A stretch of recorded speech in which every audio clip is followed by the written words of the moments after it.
Today on Ruthless Passive Aggression, Shawn Michaels is back in some fancy new jeans. The sexual tension between Stephanie McMahon and Eric Bischoff is off the charts. Also, what country is the biggest threat to America's freedoms? The answer might shock you coming up. Who has enough ruthless aggression? This is Ruthless Passive Aggression with your host, Jake, Drake, and the WrestleBucket. Hello and welcome to the Ruthless Passive Aggression podcast, the podcast where we take a passive look at the good, the bad, and the worst of the golden age of grappling, the Ruthless Aggression era. It's Summerslam 2002. It's episode number 1. I am Latino Heat Drake Jackson, and I have with me today the un-American Jake Edwards. How you doing? Hey, you take that, you damn Americans. Right. Oh man, that's gonna be fun. And the American badass, the WrestleBucket. I forgot that version of The Undertaker existed until you told me to watch this show. Yeah. You've done it now. It kind of made me like Undertaker less. Oh man, let me tell you, I am a huge fan of American Badass Undertaker, but we'll get into it. But today it's SummerSlam 2002. Quick notes from some research I did. This show sold out in 90 minutes. 90 minutes. Yeah, it was like... you'd be lucky to sell out WrestleMania in, 5 days nowadays. Yeah, it's crazy. And this was, 2002, the internet's around, but they aren't buying tickets off the internet as much as they would be right now. No, absolutely not. That took some effort. Also, we here at the Ruthless Passive Aggression podcast, we're really looking forward to making fun of certain parts of the Ruthless Aggression era and things like that. But this was a stacked show. SummerSlam 2002, it was pointed out that there were 15 out of the 18 wrestlers on this card were world champions at this point or would become world champions by the time they were done. And it's just interesting to see how many people really just start to come out of their shell at this time. It's so many people from WCW and ECW that really just shined in this entire show. Yeah. I've never watched a show. I've watched older wrestling shows before, of course, but they weren't people who are contemporary to my wrestling timeline. If I watched a 92 Royal Rumble or something, I don't have any of the context of who they are, what they're doing, or where they went after that. When I was watching this show, I realized that this show had very few losers. It doesn't matter if Kurt Angle went up or Rey Mysterio went up. They're both fine. Right. Whereas if you're watching a contemporary one, every single win and loss can affect. It took great ease off my mind. I could enjoy the show for what it was, enjoy the matches for what they were, and not worry about someone's career getting derailed. Yeah. And I'm trying to think now of who those 3 wrestlers on this card would be that wouldn't be world champions. And I think it would be Goldust, Lance Storm, and Test. Yeah, and those are all 3 excellent wrestlers still. One of those people had a career where they had a lot of promise. I'm talking about Test. Oh, okay. A lot of people said, yeah, Test has a lot of he has a bright future. And then apparently I've heard multiple people say in podcasts that he was just brought in way too soon, but we can indulge that later. But we'll get into it. A little bit of context around this era. This is kind of after, this is after the WCW invasion angle. Things are kind of settling. You're starting to see they've got so much talent they're trying to spread across the 2 shows. They've got the brand split now. It's 2 separate rosters. A little bit before this, roughly 3 months earlier or so, the WWE changed their name from the WWF. All I think about when I hear the WWF now is just the WWF logo with pandas hitting each other with steel chairs. Yeah. It's the internet's fault, man. The internet shrunk everything. From my limited understanding of this issue, this had to do with one of the entities trying to make a website name. And then they couldn't, if I'm not mistaken, someone was trying to get the domain name WWF, and then the other people were like, wait a second. So while the internet makes most things better, chances are you can't listen to this without the internet. I know they were trying to be the WWFE at some point. That was tossed around. Everyone is always looking for their out. they're always trying to find an excuse not to like something anymore. And what this lawsuit created was an opportunity to be like, well, I liked it when it was the F, but when the F got out, then I liked the E. People do it with everything. When they change the opening, when they change like the animation in a cartoon, like they were like, okay, this is when it was good, even though it's like probably like the exact same thing. Before we get started, I want to point out just a couple things. The WWE Films Department opened, and Gave WWE... us so many good films. Oh yeah, so many Oscars. Who could forget the Marine 7? And Just fantastic. 12 rounds, 12 rounds 2, 24 rounds. 12 rounds 3, not enough rounds. You know, they've been cranking out Oscar winner after Oscar winner. They did give us See No Evil, which, like, for, like, horror movie films, it's, like, halfway decent. It's pretty good. You know Vince McMahon wanted Kane to have, like, a 15-foot penis in that? I would not have been mad if that would have happened. I read that, and it didn't even call for anything in the script. There's just this rumor that Vince McMahon was like, why don't we have a shot with him hanging dong in this creepy basement? Now listen here, I want him to have a gigantic penis. Just enormous. You guys are making fun of WWE Studios, which is all good and fine, but we got to give them credit where credit's due. They came out with the movie Inside Out years and years before Disney had the opportunity to. And you know what? I think their interpretation was better. God, can you imagine Christmas morning? You know there was some sort of kid that woke up on Christmas morning that asked for Inside Out on DVD, and like a distant aunt bought them Inside Out with Triple H. And Michael Rappaport! Yeah! And they fell in love with the movie Inside Out all over again. The better version. Also, on this show, if you notice, they're trying to differentiate where the announced teams are. So SmackDown's team, Michael Cole and Taz, they're down at ringside. Jim Ross and Jerry Lawler are up near the stage, kind of where, you know, WCW Nitro would put their announcers, which makes sense because Eric Bischoff's in charge of Raw at this point. But around this time, reading internet rumors and, you know, scoops inside and everything on WrestleZone.com, the rumor was that they had moved Jim Ross and Jerry Lawler up there because Jim Ross during commercial breaks would turn around and ask the fans in the front row to give him some snacks. Like, can you imagine? They go to commercial and a hand just reaches over with Jim Ross just kind of looking back, saying like, "Psst, give me some Skittles." Like, fruit. They're fruity, they're tangy. He's got some Skittles. Yeah. I wish that was true. I can't see that being true, but... So it just warmed my heart to see them in those positions. It brought me straight back to playing SmackDown versus Raw. Right. The first one. They were exactly where I remembered them from that video game, dressed exactly the same. It warmed my heart to see them up there like that. I do love that Jerry Lawler's always in his wrestling gear and that big coat, just in case he's needed. Like, hey guys, I'm here just in case. You got a world title match tonight? I'll do it. Whatever you need. But, like, my favorite thought is it's kind of as a rib to put JR back there, just because he knew Kane was about to come back soon. It's like anytime that pyro goes off, it scares the living daylights out of them. And so you have that to at least look forward to in a couple of months. Yeah, every time the fire hits, nearly every time Jim Ross does the Hank Hill, bah! Like, oh, oh my God! Wouldn't you too if a man set you on fire and kept setting fires around you? Right. This man's a pyromaniac. All right, so with that being said, let's get into the pay-per-view. It's SummerSlam 2002. And now, SummerSlam.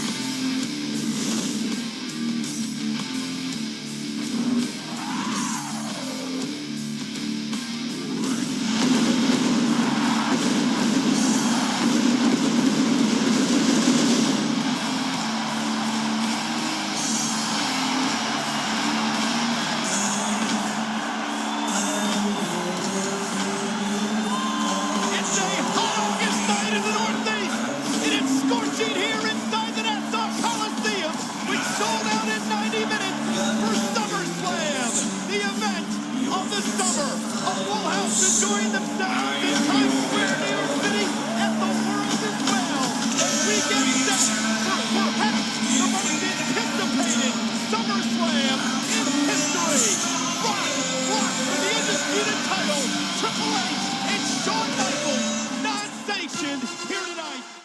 starting us off was Rey Mysterio versus Kurt Angle. Whoa. What about Spike Dudley and Stevie Richards on Heat? What? We're just going to skip over that? Are we skipping Heat? I didn't even realize. I guess Heat was a thing at this point, yeah.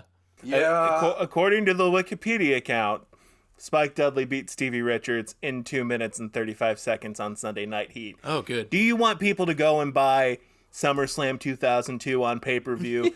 Then come watch Sunday Night Heat for free on the USA Network or MTV or wherever the fuck they did it at the time. And we're going to get you excited for SummerSlam. You want to watch Triple H versus Shawn Michaels? Here's Spike Dudley versus Stevie Richards. What more do you need? I wouldn't have been able to rest tonight without knowing that match happened and the outcome. I was so upset that they don't, tack on the episode of Heat. I have not seen this match. What did you say? It was 2 minutes long? Yeah, 2 minutes, 35 seconds. Probably not missing much, but... I would have loved that. I'm sad I didn't get a chance to see it, but, before we got too deep into these, jobbers, I just wanted to talk about the superstars that paved the way beforehand. Right. Well, that brings our non-world champion count on the show technically up by 2. But the first match on the actual pay-per-view, and I mean pyro happens as soon as we get started, it's Rey Mysterio versus Kurt Angle. It's Rey Mysterio's first ever pay-per-view match in WWE. And what a match to start on, what an opponent. I couldn't believe that this was the first match. And throughout the entire show, I was just these stupid, ungrateful fans in 2002, they have no idea how good they have it. They're so spoiled when your curtain jerker match is Kurt Angle versus Rey Mysterio. At a Randy Orton, we have a legitimate WrestleMania main event that they're just curtain jerking with. Right, and it's so good. We got to talk about how the match starts. It's Kurt Angle comes out, does his pyro, and then you see the crane shot go all the way back up to the front of the stage, and you're waiting for Rey Mysterio to pop out of his little jack-in-the-box that he normally comes out at the time, and you don't see him. Where the hell is he? And, out of nowhere, this little dude just appears from underneath the ring. He's pulling a hornswoggle, and that's how we start the match. You got your pay-per-view opening. This crowd's ready to see some wrestlers get it on. They didn't lock up, They didn't start teasing anything. I mean, these two just went at it as soon as it started. And Rey's trying to evade the ankle lock the entire time. Just brilliant as far as I'm concerned. I mean, if I'm giving the match on a 5-star rating, it might have been a 5 for me. I mean, as far as an opener goes and how much the crowd got into it. It was phenomenal. I mean, we're going to pull this stat out. Meltzer gave it 3.75 stars. Because he was spoiled at the time. But, you could arguably say this is a 4.5 to a 5-star match, especially, your first match in the show. Right. These two gentlemen did an excellent job of just, two completely different styles, a grappler and a high flyer. And they did an excellent job of, meshing their stuff together. Kurt Angle would try to, go into, some kind of a suplex, and Rey would, counteract it into a hurricanrana or just do something really neat with it. Yeah. And vice versa. Right. I think this was probably the best way to start, this being the first match that we all watched, because it kind of is really kind of thoroughly introduces you into what the context of everything is. I mean, the crowds react differently back then than they do now. They were, I said they were ungrateful earlier, and they were. I'm not backing away from that, but they did go crazy for this match, and as they should have. And before we get too far away from this, does Michael Cole sound exactly the same back then as he does right now? His voice has never changed, gotten more raspy. It's amazing with the longevity of his career, just how consistent he's been. I mean, he's not great in his earlier career. I mean, there's some things we'll get into that he says where you're just kind of I don't know, but... It was weird because you start the show and you hear him talking, and it's him and Taz, back when Taz gave a shit and was good at this. Yeah. And you hear it and you're like, hey, Michael Cole. And then you just cut to him and he looks like a scummy ex-husband straight out of like 2004 with his terrible goatee. Hasn't even learned how to put on a suit yet. Frosted tips. Frosted tips, big suit, there weren't many tailors in 2002 apparently because Vince McMahon has a big suit.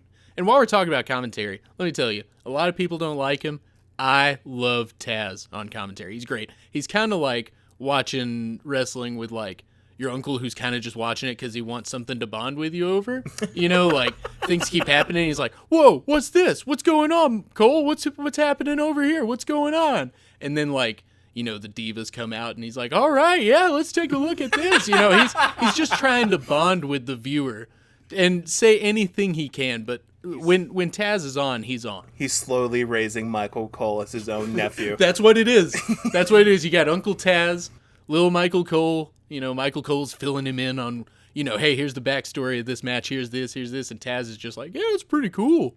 There's several moments throughout the next couple of years where he like has some like very memorable moments, like when he starts talking, and it would not be the same if you didn't have Taz in those moments. Right, yeah. We're getting ahead of ourselves, but something that springs to mind for me is the ring collapse. Yeah, that's when exactly what I'm Brock Lesnar thinking. superplexes Big Show, and he throws out that perfectly timed, holy shit! Like, there's no way. I will say, the finish to this match, Rey goes for a super Conrana off the top rope. Kurt slips out, applies the ankle lock, and Rey Mysterio taps out in his pay-per-view debut. I was genuinely terrified, like, as, like, Rey flipped over and, like, Kurt lands on the ground. I thought he, like, landed on top of Rey's ankles. Yeah, it looks pretty bad. It was terrifying. Very awkward, but these two, they saved it. If you're going to have an awkward moment between these two, you probably wouldn't even notice in the heat of the moment. But. Right.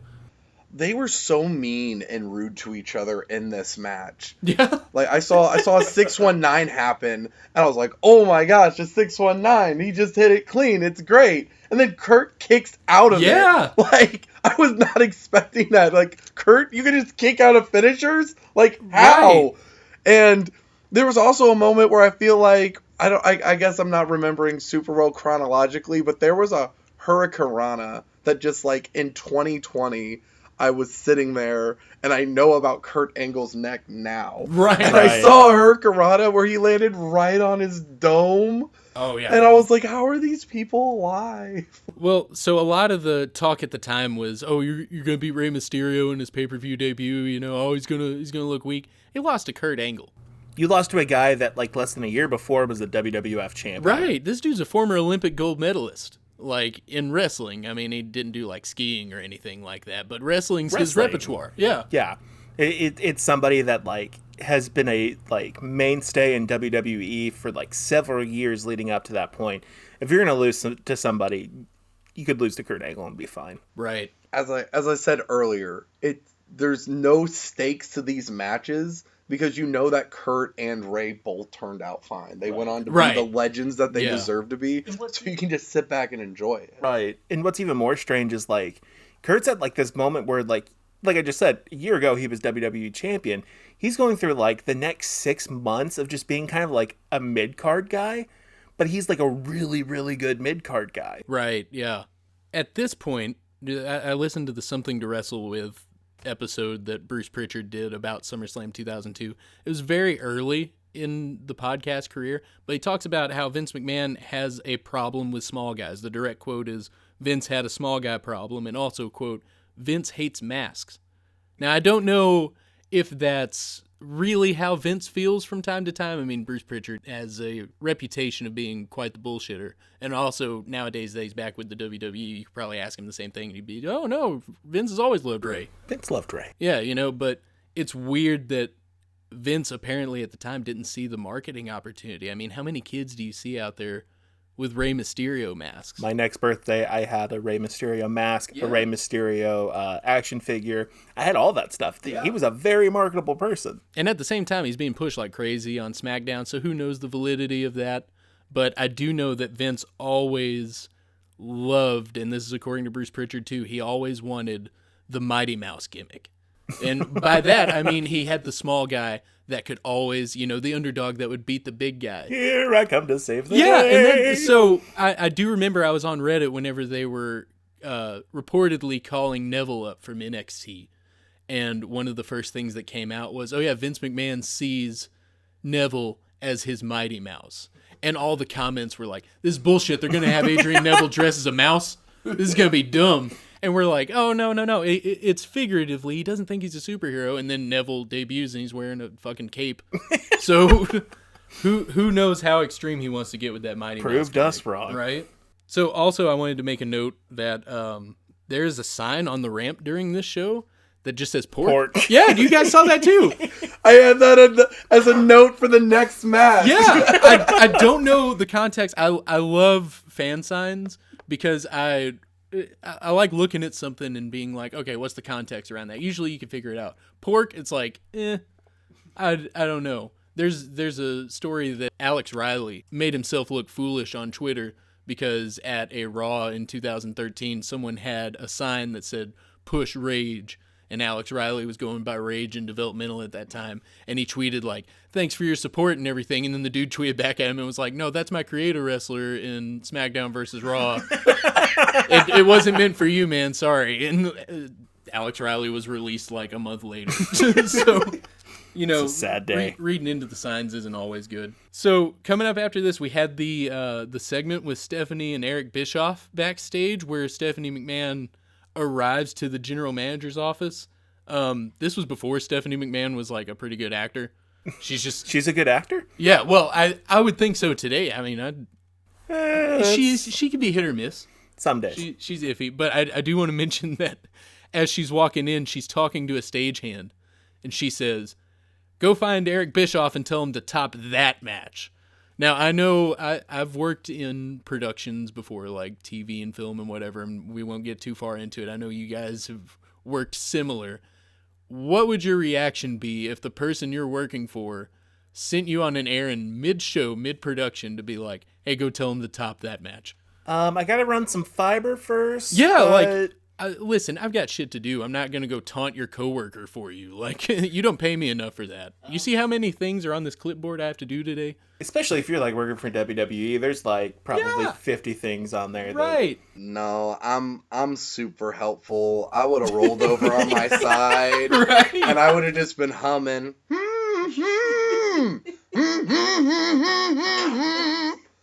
Am I bad hummer? Could you tell that was the Eric Bischoff theme song? I might not have done a good job. I apologize. No, I would most now. definitely, because like, okay, yeah, does someone need to like have their hand on the audio board? Yeah, but also she's my boss, and if I'm on her good side, and if I just say suck it, Eric, and just like go back to doing what I'm doing, I would have been. You'll never work on Nitro again if you do that. That guy could have been the next Kevin Dunn, guys. You don't know what happens if you listen to Stephanie McMahon. Be like, listen, I'm a union. I have things to do other than taunt Eric Bischoff. But right after this happens, we get a staple of the Ruthless Aggression era that I would like to talk about a little bit. We get the general manager's office. The great general manager's office that happens to look the exact same in every city. Right, yeah, and Bruce Pritchard talks about that. He says, Vince wants it to look the same everywhere. He wants, the doors that are in the back. You got a poster for whatever the next pay-per-view is. You got the same lighting. It's very much a staple, and I do love that Stephanie McMahon sees general manager's office, and she goes in, and she's surprised to see Eric Bischoff there. What do you mean you're in here, general manager? What are you doing? This is the general manager's office. Like, it doesn't say either of them. I feel like this seems like a setup by Vince McMahon to get those two to date. He's like, what if I just don't put a name on it? What if this will be like a really funny romantic comedy? Vince really senses like the chemistry between Stephanie and Triple H beforehand. Is like, I gotta stop this. Right. There's nothing substantial about the general manager's office, which I feel like was the goal, but to me it's very, I'm going to say purgatory-esque, as in there's nothing too great, there's nothing awful, you're just kind of there, and there's a big blown up portion of the next magazine to kind of plug that subconsciously in the background, but It's a hangout spot, and I'm looking forward to seeing more of it in the podcast. One thing I would like to add as we talk about Stephanie and Eric, the weeks leading up to this pay-per-view, there was a lot of scheming, a lot of different, I'm going to steal some people from your show happening throughout this. Because, like, when I first started, like, watching some of these earlier episodes, it was like, wait, the Un-Americans were on SmackDown? I always remember Christian being on Raw. And, like, as the weeks were going on, it was like, oh, 1 week Eric's going to go and steal Christian and all the Un-Americans. Right. The next week, Chris Jericho's going to come out and was like, screw SmackDown, I'm Raw now. Right.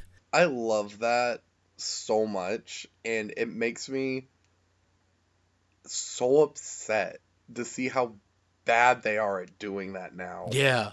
General manager mode in SmackDown vs. Raw is like what is it for me. I love every single aspect of that. So to see them, like, there actually be, like, stakes and stuff to it, I was down with it.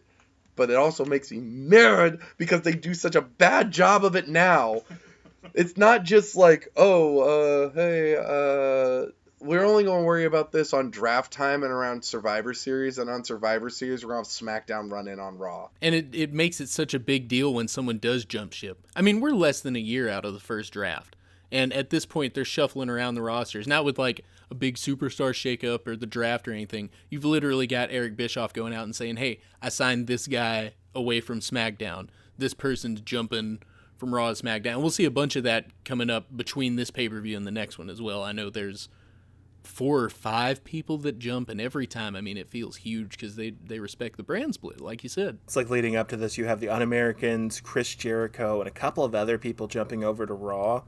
And then you have, like, Eddie Guerrero, Chris Benoit, who was, like, Intercontinental Champion at the time. Yeah, it's huge. Going over and it was like, oh, we exclusively have the IC title now. Suck it, Bischoff. Right. It's like, whoa, this seems really legit. These two are really going at it. And because of that, I mean, I don't want to get too ahead of myself, but coming up, we're going to see the introduction of some titles. And what's hilarious to me is that they're going to be introducing, a mid-card title for SmackDown, another world title and everything. And a lot of the talk back then was, well, now they got too many championships. Like, can you imagine watching today being like, oh, yeah, wait, there's a tag title for the NXT UK show? Like, wow, this is crazy. We're stepping up our game. Everybody's got a championship. There's no such thing as too many titles as long as there's divisions around them that are taken care of and sustained. Right. As soon as one drops into obscurity, then boom, you realize you have one too many title. Right. And that's kind of how the hardcore title feels at this point, but again, I'm getting ahead of myself. But coming up next, we have Ric Flair versus Chris Jericho. Woo! Oh, man. I like this pairing. I like the build up to it even more. I didn't watch the Raws versus SmackDown, or the Raws and SmackDowns coming up, leading up to this pay-per-view, but in the pre-match, they're showing what's happened between these two, and Jericho jumps Flair, Flair jumps Jericho, but then Jericho brings out Fozzy, and they play on Raw live, and Ric Flair shows up in his most stepdad golfing outfit I've ever seen, and starts destroying Fozzy's setup. Like, the old man Flair is saying, your music's too loud. And he's a face. He's swinging, the microphone around. He's throwing this guitar, and he's found out what a lot of us have found out, and that's that Fozzy sucks. Yeah. Yeah, it was surreal to me watching, them introduce this match, and me seeing Fozzy merch 15 years before the introduction of their greatest song of all time, Judas. And I guess I'm glad they got this out of the way early, because there was going to be a time period where Chris Jericho was not the lead singer of Fozzy. His name was Mongoose McQueen. Yeah, they were a cover band, right? That. Yeah, so that was his pseudonym. That was his pen name. And I'm glad they got it out of the way in 2002, because now we can just have Chris Jericho, who looks a little different now from when he did back then. Have you guys noticed that? What is it? He looks... Oh, this is... What? Old? Is that it? He's looking old. I will say that the version of Jericho on SummerSlam that we saw, to me, is one of his worst looks ever. Really? The big goatee and the reddish hair. I don't know. Yeah, there's something about it where I'm just like, See, I loved that. Yeah. And it was like, it just like, at the time, he was supposed to be this big rock star, and that was like the big motherfucking rock star look. Right. And like, yeah, the goatee looked ridiculous and stupid, but it was like, he kind of, at least like his character kind of fit the look. Right, yeah, no, that makes sense. Flair, he seems super old here, but he's not, like, in the grand scheme of things. The guy's still going to wrestle for like another 5 years after this. Yeah, they thought he was over the hill and didn't have anything to offer at this point, but... I don't like this Flair because, I mean, while this was always a criticism, like, he was still, like, almost fit here. So he was looking real retiree in Florida. I go marlin fishing at this point. But he hadn't, like, gone over... Because I was introduced to the mid-card Flair, where I'm just going to chop people and try and win mid-card titles, and maybe I'll do one back body drop. Like, so that's how I like Flair. So, like, but he still thinks he has it at this point. Yeah. But here's the thing, like, a year before, like, wrestling the last match in WCW, Flair was, like, wrestling in a t-shirt. The guy was incredibly just embarrassed with, like, his look. Mm-hmm. He did not feel like the Ric Flair that, that he was back in his prime. And, like, this match kind of got his mojo back. The thing about Ric Flair is, you're right, he's very not feeling himself. He doesn't feel like he has much to offer. He's ashamed of kind of how he looks. But, so, apparently he was given a pep talk by Chris Jericho. So... Just to get this out of the way, the finish of it, Chris Jericho gets shoved into the ref. Ric Flair low blows Jericho while the ref recovers. Ric Flair slaps on the figure 4, and Chris Jericho taps out. Now, apparently the original finish for this, according to Pritchard again, was that Ric Flair was going to get a dirty small package pin and just roll up Jericho. And Jericho argued, like, well, no, you have the figure 4 as your finish. When was the last time someone's tapped out to a figure 4? Let me tap out and get tapped out in the middle of the ring. And Ric Flair didn't think he was worthy of that. Right. He was arguing that, I should barely scrape by the skin of my teeth. But I think it was the right call in retrospect. I agree. It really brought him back, I think. Right. That entire match, he, like, you watch the match and he was on a roll the entire time. Mm-hmm. Everything was crisp and clear. Any move he made was made strategically, and it was well put together. There was a fun spot in the middle here where Ric Flair was put into the figure 4 by Chris Jericho, and he gets a rope break as he taps, so Jericho has to break the hold, but Flair didn't technically tap like Jericho thought he was. But the funniest part to me is I think they didn't realize they were as close to the ropes to create drama. So the rope is literally a foot away from Ric Flair. And he's doing like the T-Rex arm. Like, I'm not on the bottom rope. And then finally, he struggles to get the middle rope. Oh, I get it, because he's a dinosaur. That's why you said T-Rex arm. But he skips the bottom rope.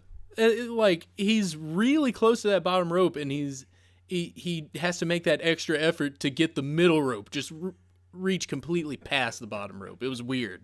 Was that before or after they cut to a sign that said Flair is old? Second best sign of the night. Just laying it out there. And just talking about age. Out of all the men who are standing in this ring, you know who aged the most gracefully? Ric Flair? Charles Robinson. Charles Robinson still looks great. He looks exactly the same. That was my favorite part. I love seeing, as much as I dislike Ric Flair, the thing I like most about Ric Flair is just seeing Charles Robinson show up and, like, ref all of his matches. Lil Nate is the only one that's allowed to do my matches. Woo. Well, also, Ric Flair here is 53. We say he's old, which that's old for a wrestler. Yeah. And people were writing him out when he was 43. He's 53. I mean, there's people out there. I mean, God, how old's Terry Funk now? He's still going. I mean, I know I've worked with Tracy Smothers before. He's still out there killing it, and I'm sure he's over 53. Has to be. Yeah, and so it's all about perspective, I think. It's about what you can do in there. And Ric Flair's offense, he knows what to do, when to do it. Most of his offense is chops. Right. and he knows when to place those, chop, block, figure four, get it done. But he's such a good storyteller that you don't really notice that. There's a match in one of the Raws leading up to this. It was actually the night they kind of kicked off the storyline with Jericho. The Rock faced Ric Flair in a match. It was like the main event in one of the North Carolina cities, and they had a terrific match. And it was like, you just watch as like the weeks go on, Rick's still putting on great matches against multiple people, and it's not just people like Jericho. Yeah, he's putting on stellar matches against the WWE champion at the time. Right. It's not hard to do that when your repertoire is 95% chops. Right. But he's milking it and he's making it look good. Yeah, exactly. Man, those chops, it was crazy because they were both chopping each other in this match. Like, Chris is like, you chop me, I chop you. And you can't change the skin tone of a man who looks like a Mediterranean god. Like, he does not change at all. But like, oh man, Jericho goes ultraviolet, man, like in his chest in this match. His chest looks like hamburger meat. The next segment is Paul Heyman backstage giving a pep talk to Brock Lesnar. Not really much to talk about. We've talked about how big of a push Brock Lesnar is on. This is around the time they start calling him the next big thing. This is Lesnar pre-dick sword, like the big sword tattoo he's got on his chest. Which is still amazing. It's amazing. He has earned the right. I mean, look at him. He can get the shittiest tattoos he wants, and no one's gonna say anything to him. I mean, he's got that full back demon thing. He has Castle a Grayskull. That's what I like. Is that what it is? I mean, I don't know. That's what I like to That's call what it looks like. That's like his like prime image. Like that's his branding image. Like Right. even like in his Tron, any Titantron he has. Like I didn't notice this like back during the Ruthless Aggression era, but even like back then, it was just like this like demon looking fucking dude. Right. In everything. Is this pre-Jimmy John's? Did Jimmy John's exist at this point? No, this was way before Jimmy John's. He doesn't do the Jimmy John's thing till he comes back in fight shorts because he's got sponsors now. This is plain black trunks Brock Lesnar. He has a kill 'em all tramp stamp. No one knows it, but I saw it when he put on a Kimura lock on John Cena at one point. John Cena stood up, and anytime those shorts drop, you can see right above his butt crack it says "kill 'em all." But no one's gonna make fun of him for it. I mean, look at him. I mean, this doesn't really have anything to do with the segment, but back then, being this young, watching Paul Heyman, he always had that ball cap with that ponytail out the back, and as a kid, I thought that was one of those hats with the ponytail attached to the back. Because his hairline's way up, so I thought one of these days he's going to get that hat knocked off or he's going to take it off, and that ponytail's just going to be attached to the back of the hat. I really want to see the New York Yankees actually sell a hat like that now. the Paul Heyman hat with the one braid down the back. Ladies and gentlemen, and that's all it says on the front with the ponytail. Oh man, that would be perfect. It made me upset to watch this promo because while I watched this promo, I did some math. It is now 2020 and this was 2002. So what? This was 18 years ago, right? Yep. Mm-hmm. And the seeds for how wrestling was going to be decades later was planted like in this time period. Yeah. Like Paul is still around, not consistently, not the entire time. Right. But we're still having to deal with the Paul Brock contingent. And considering that, I never get to see a world title on TV anymore, I have separation anxiety from, the world title. And so I can't, enjoy this moment on the pay-per-view because I'm just like, this is going to lead to a lot of absentee championism. Well, by the end of the night, you'll see that he can win a title and keep it and stay around. I mean, he people will be happy about it. Yeah, people love him at this point. So moving on to the next thing, we get a staple of Ruthless Aggression era fashion when Eddie Guerrero and his mullet take on Edge in a one-on-one match. Latino Heat! I love... Let me tell you something. This is going to become apparent as we go on. My favorite wrestler of all time is Edge.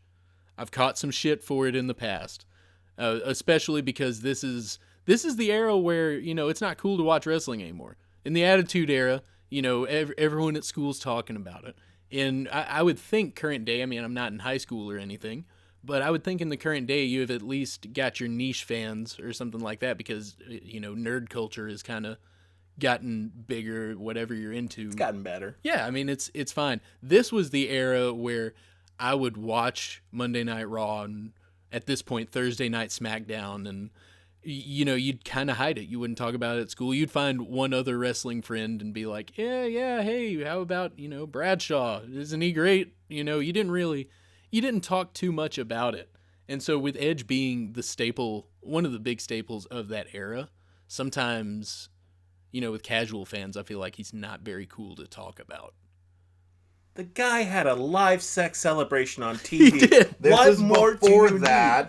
What more do you need Right. out of a wrestler? This is back before he realized that you shouldn't wear white coats. He eventually learned this, and he started wearing a black coat, which makes sense. But just, okay, so this match was like Bizarro World for me, because I got introduced to a wrestling where, like, Eddie Guerrero was canonized into sainthood, where Edge was, like, cool. But at this time, neither of those things are true.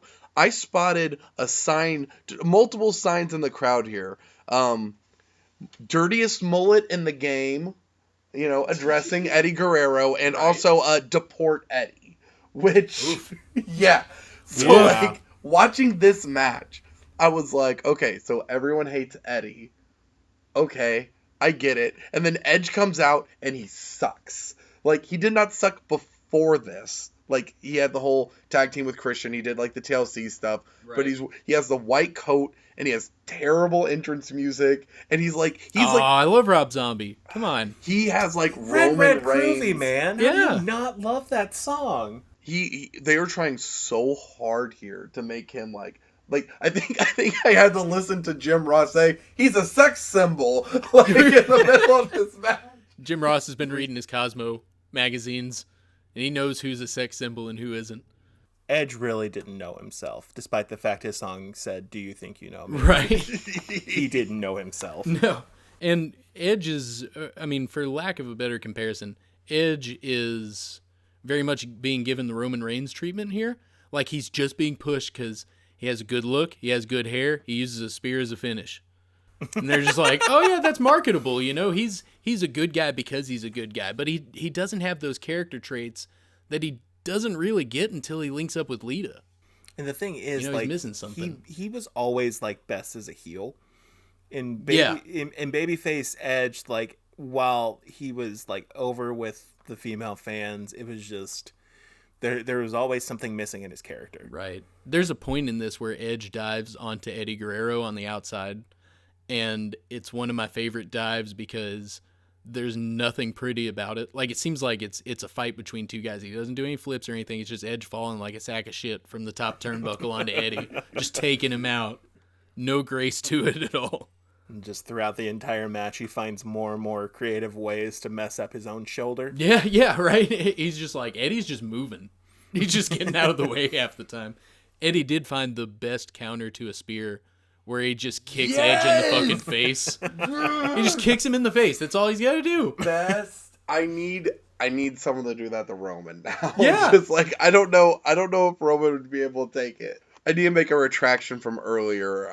This is a SmackDown match. I said JR was calling him a sex symbol, but really it's worse. It was Michael Cole who was calling him a sex symbol. Oh, no. That's just so sexy. So there's a point in this also where Eddie kicks out of the execution, like that lifting DDT thing he's doing at this point, and Michael Cole goes, I don't think anyone's ever kicked out of the execution before, and literally not even 3 minutes ago, Eddie kicked out of one from the top rope. He's like, I don't think I've seen that in forever, which adds to our, like, uncle-nephew, relationship between Taz and Michael Cole. Maybe Michael Cole just has, like, short-term memory loss, and Taz is trying to help him remember. You little dumbass, he kicked out of it 3 minutes ago. Cole, I don't know why you don't remember. One of the first things that I remember liking when I got back into wrestling was Alberto Del Rio And like what I loved about Alberto is he just worked over the arm the entire time. So I was losing it because Eddie was just working over Edge's arm the entire time. Yeah. But in this context, I had no idea to what effect. Like, Right. why? Yeah. Like, Alberto was setting up for his cross arm breaker. Right. Dope.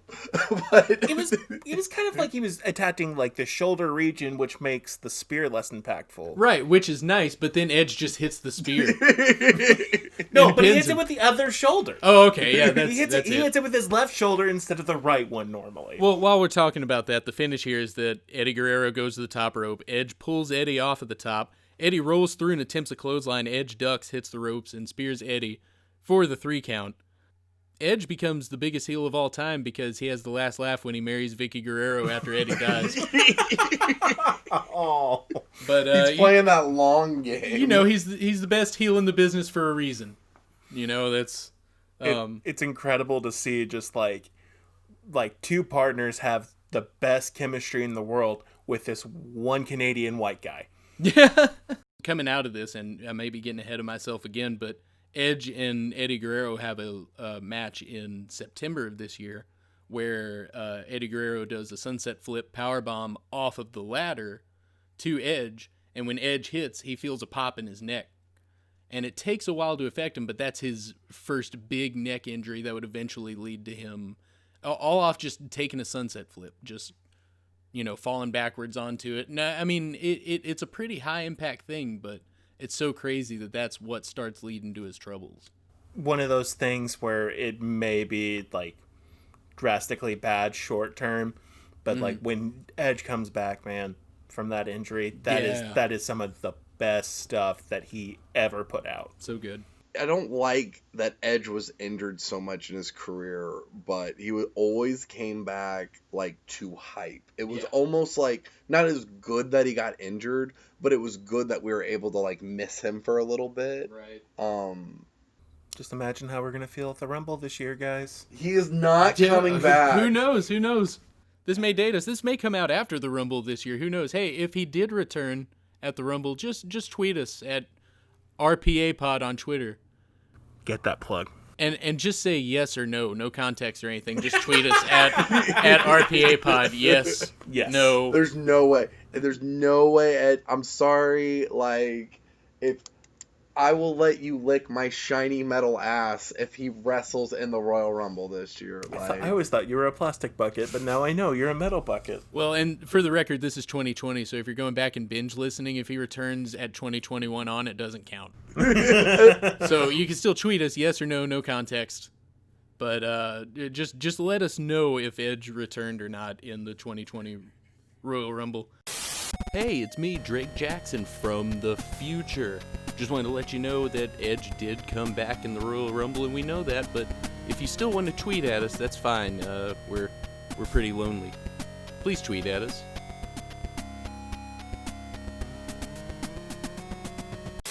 Up next, there is a commercial spot for WWE. We have no off season, because right now the Major League Baseball is on strike. I am so glad you said that because I could just see them taking pot shots at some organized sport, and I was like, I had no idea which one it was. They never say it. I assumed it was hockey, but I guess I was wrong. Yeah, no, baseball was on strike, and WWE loved to plug that there's no off season for their wrestlers, which, like, in retrospect, especially since this spot features Chris Benoit in a darkly lit basement half the time. God. It's like, yeah, we have no off season. I'd like to see an alternate cut of this where they're like, we have no off season, and it's like CM Punk shitting himself on a SmackDown, and Dean Ambrose getting a staph infection, a bunch of wrestlers in hospital beds. It's like, we don't take any time off. My favorite little bit in there was like, we don't try to like arrange our contracts outside of the ring and like 3 months before Stone Cold Steve Austin walks out of the company on contractual arguments. Right. Yeah, it's blatant false information at that point, but do whatever you can to attack baseball, America's national pastime. I thought wrestling was the national pastime. Nope. America's national pastime apparently is baseball. I mean, I wouldn't know. Can you just do a pickup game of baseball? I mean, that's not a very good pastime. You got to get a glove. You got to get a bat. It's boring as hell to watch. I'm going to come out. I am a very anti-baseball man. I don't care. Send in your hate tweets. Whatever. It's good they're on strike at this point. I don't care. I mean, I'm a baseball fan, but It is boring, man. Cubs fan, but I don't watch baseball because it's boring as shit. Yeah. It's my least favorite part of baseball. I guess watching the game. I guess I'm just the boring person in the room. I don't love baseball, but I can sit down and watch some baseball. If you're there live, baseball's great. Yes. It's like Watching pro it wrestling. on TV, it's just kind of like, Here's the thing know. Here's the thing about baseball. I used to work in. I did something called master control for like a TV station. And, you know, you sit there and you make sure the commercials air at the right time. Right. Baseball is inconsiderate of everyone's time. They play like a half a dozen games that all take dozens of hours, and there's no hard out for baseball. You can't just be like, oh, no one scored any runs. You can't be like, no. Baseball could legitimately go on forever. Like when you're stuck at Denny's with a whole bunch of stoners, like there is no end in sight. You could potentially, if you don't like have the ability, you're there forever. Yeah. So, speaking of America's national pastime, we got the Un-Americans coming up. And the Un-Americans are facing Booker T and Goldust for the tag team championships. The most American tag team you could ever imagine. Oh, yeah. The defender of America's values, Booker T and Goldust. I am a real American. Fight for the rights of every man. Booker T and Goldust were a great pairing. I love all of their character work on the outside of, outside the ring. You know, you'd see them at 7-Eleven. You'd see them backstage dressed up all goofy like. You also are missing the little Goldust, Mini Dust. Oh, what? There was a miniature Goldust weeks leading up to this show. Oh, no. And we'll bring up 3-minute warning at some point as well. But like as 3-minute warning debuts, one of the people they beat up is Mini Dust. Oh, no. And just imagine this little tiny person dressed up exactly as Dustin Runnels. Yeah. Runnels, whatever the hell his last name is. And they just beat the living daylights out of the guy. Man. It's awesome. They should watch out. Big Cass got fired for that. Can I tell a little bit of a story? And I think you'll know where I'm coming from after I'm done telling it. Yeah. I watched the first season of American Horror Story back when it was first on, and I was losing my mind, like loving it. Then this is the first season. This is before it got like all of its hype, and there was like this scene where like this like naked sexy lady like comes on to the main character, and I was like, oh man, that's real creepy stuff. That's so original. Oh my gosh, I've never seen anything like this before. So couple of I want to say like a year later, maybe less, I'm watching the Shining for the first time. And I just see it play out exactly like how it played out on American Horror Story, about him being seduced by a woman who becomes ugly later, and it made me instantaneously hate like American Horror Story, because like the one thing that really like gripped me was blatantly ripped off of something else. Right. And then of course I don't like The Shining either, because it ruined American Horror Story for me. So imagine my surprise being the big Golden Truth fan that I am. And I'm just loving the Golden Truth. They're a great mid-card elder statesman tag team. And I come back and I see that they were just trying to recreate Book Dust the entire time. Like, that table for 3 episode made so much more sense to me. I was like, what's Booker T doing here? So I was... And then I was like, oh my gosh, people love this, didn't they? And they were over as shit. And I was like, where you love Edge, I love Christian. Okay. Christian's my favorite. I mean, I came up around the One More Match Christian. Right. For Peeps. Right. Like, so it was so cool to see him featured, have it stable. He's pre-haircut, but that can be fixed. And I'm just waiting. I'm like, the one guy I love here is just about to get jobbed out to the spiritual inspiration for Golden Truth. And I was waiting for it. I couldn't enjoy the match. I was watching it just be like, okay, who's going to eat the pinfall? Who's going to eat the pinfall? Is it Christian? Bet it's Christian. But if you actually watch this match, I was pleasantly surprised. Oh yeah, and it seems like it's going the other way the entire time. The big thing is Booker T. This is post-invasion, he started his face turn. He's getting over his shit. People love Booker T. He's all over Raw during this time. Every segment he's in, the crowd's going nuts. It's Just gold. It's great stuff. The Un-Americans, though, I'm going to talk about the gimmick for just a second. The Un-Americans, you're always going to have your foreign bad guys in wrestling. It's great. I won't say it's great. A lot of the time, it's pretty problematic. But these guys' entire gimmick isn't that they're from Canada. It's from that they just hate America. And this is post 9/11. This is a year after 9/11 when we're starting to, a little bit ease up on the, America can do no wrong, and kind of, if you look at the Un-Americans, if you look at their faces, you can tell they're pretty uncomfortable with this whole thing. They like America. But every week on Raw, Tess is coming out with a blowtorch trying to burn an American flag. For no reason other than they just hate America. And considering how often they have to use airplanes in this post 9/11 world, you were just on TV trying to burn a flag. Do you think everyone at airport security is gonna know that wrestling's a work? Right. Probably not. It's so weird. And also, at this point, Christian, this is when you start reading reports that Christian is hideous, according to Vince McMahon. Vince McMahon says at one point he wishes he could put a blue dot over Christian's face the entire time he's on screen. I don't see it. Maybe Vince McMahon's just so in love with Edge at this point blindly that he's like, oh no, I don't like Dollar General Edge.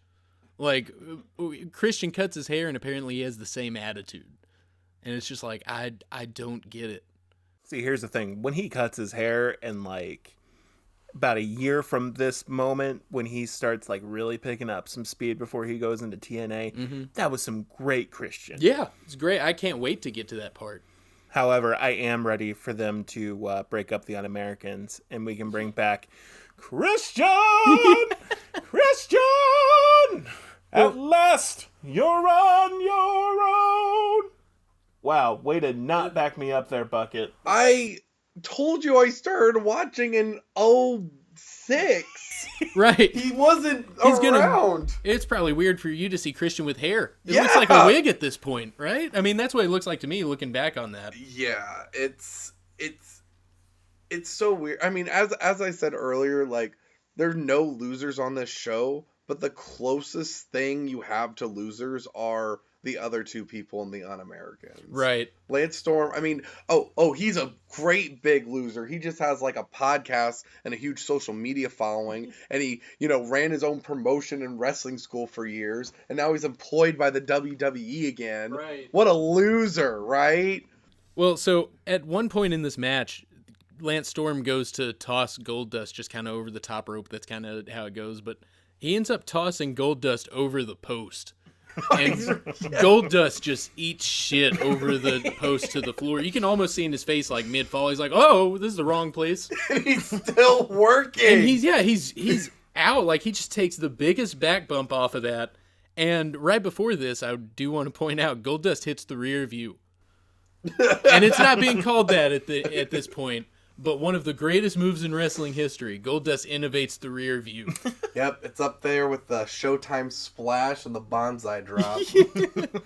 And another thing I feel bad about doing this era of the podcast, Goldust was great in the Attitude Era. He's great now after his whole maybe 2012 resurgence or anything. This era of Goldust isn't going to be much to write home about.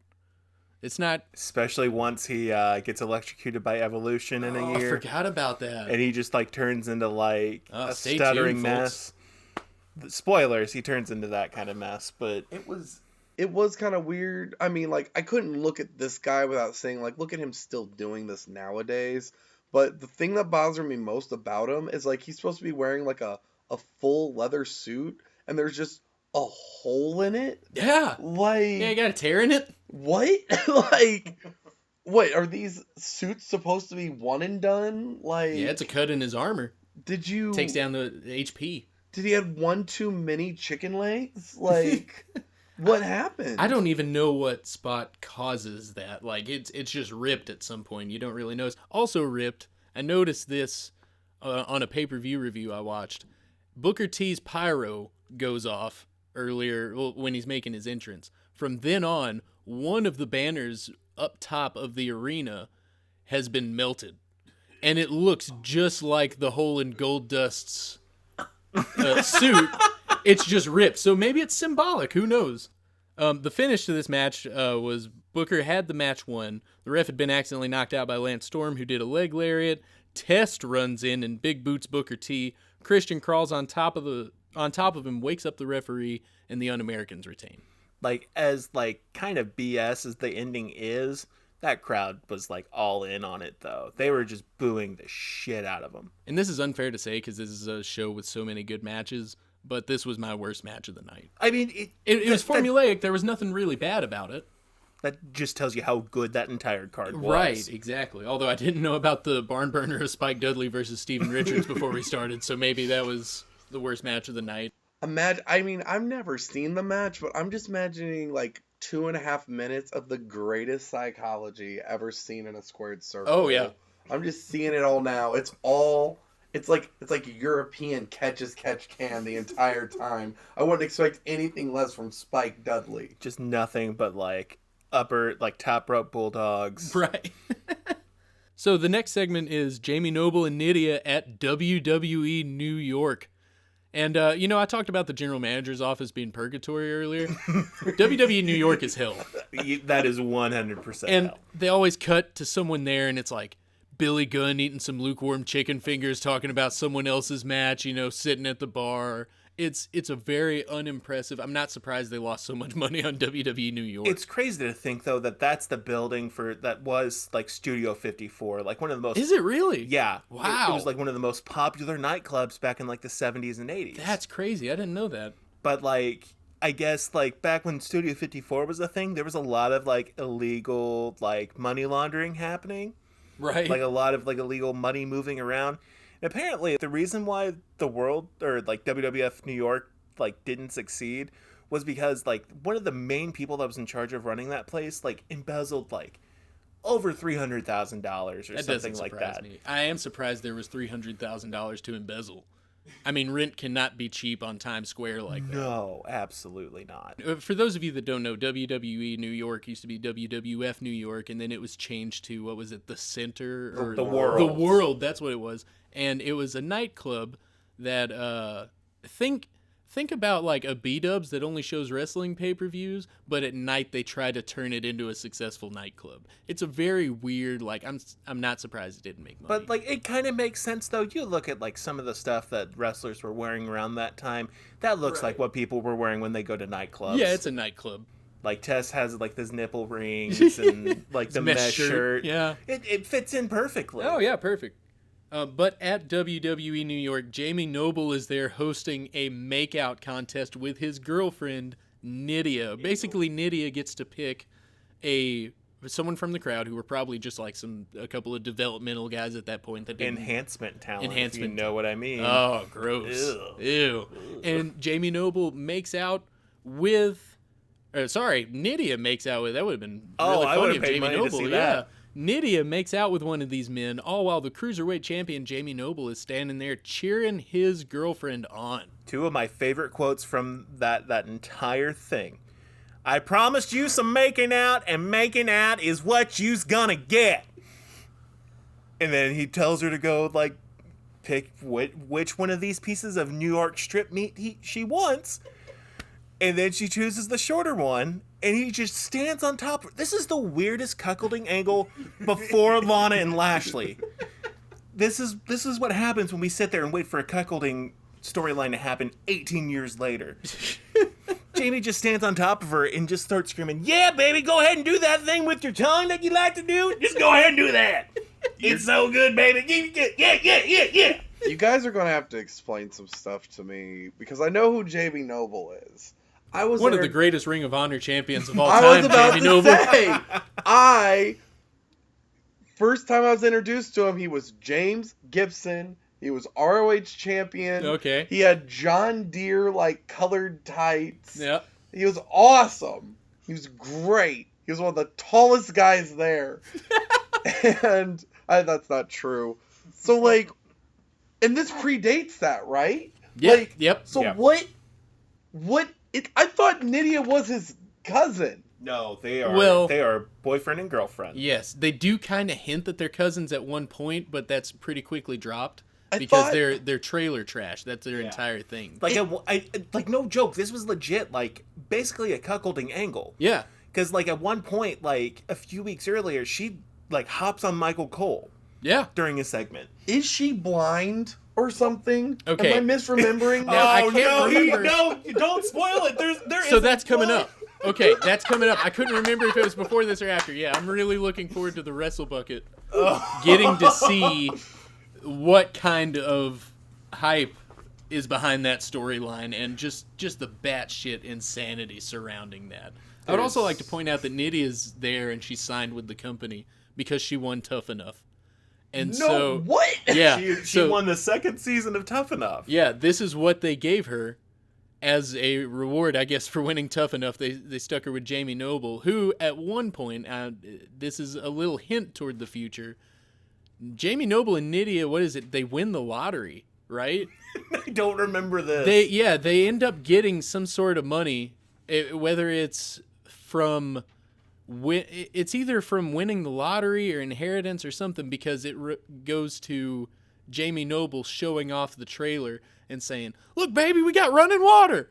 And that's one of my favorite, like, that line just gets stuck in my head sometimes. Are you telling me that Jamie Noble beat Heath Slater to getting a double wide? Yeah. And it's yet another thing that I unironically love. Yep. That is just a cheap imitation of something that happened in this show. Heath Slater is a cheap imitation of Jamie Noble. No! I said it. There's also And Rhino was his Nidia. Yep. Right? Yep. Yep. Yeah, baby, do that thing with your tongue, Rhino. Do that thing with your tongue. Oh, man. We see Eric Bischoff and Stephanie McMahon kind of, they plug the upcoming match between Rob Van Dam and Chris Benoit for the Intercontinental title, and also, get over who's running what show, Stephanie being SmackDown, Eric Bischoff being Raw. I'm not a fan of the sexual tension between Stephanie McMahon and Eric Bischoff. And it gets worse as time goes on. I know. I'm not looking forward to that at all. Cause The Halloween it's just episode, weird. man. Ugh. Just wait for the Halloween episode, Bucket. Yeah, that's not something to look forward to. But up next, we got Chris Benoit versus Rob Van Dam. Chris Benoit's got the Intercontinental title. He took it to SmackDown. Rob Van Dam's on Raw. This determines where the Intercontinental title's going to end up. And on the network, if you watch this, the Intercontinental belt is blurred. Because there is a giant WWF logo on that bad boy. Well, and that's the thing is, on the network, you don't have to blur that stuff anymore. As long as it was created before the lawsuit. So that's what, and they had changed to WWE by now. So I don't know if it's still there. Is there just like a dick drawn on the Intercontinental title? We didn't know it. On the episode Something to Wrestle With, neither Conrad Thompson or Bruce Pritchard could name why it was blurred.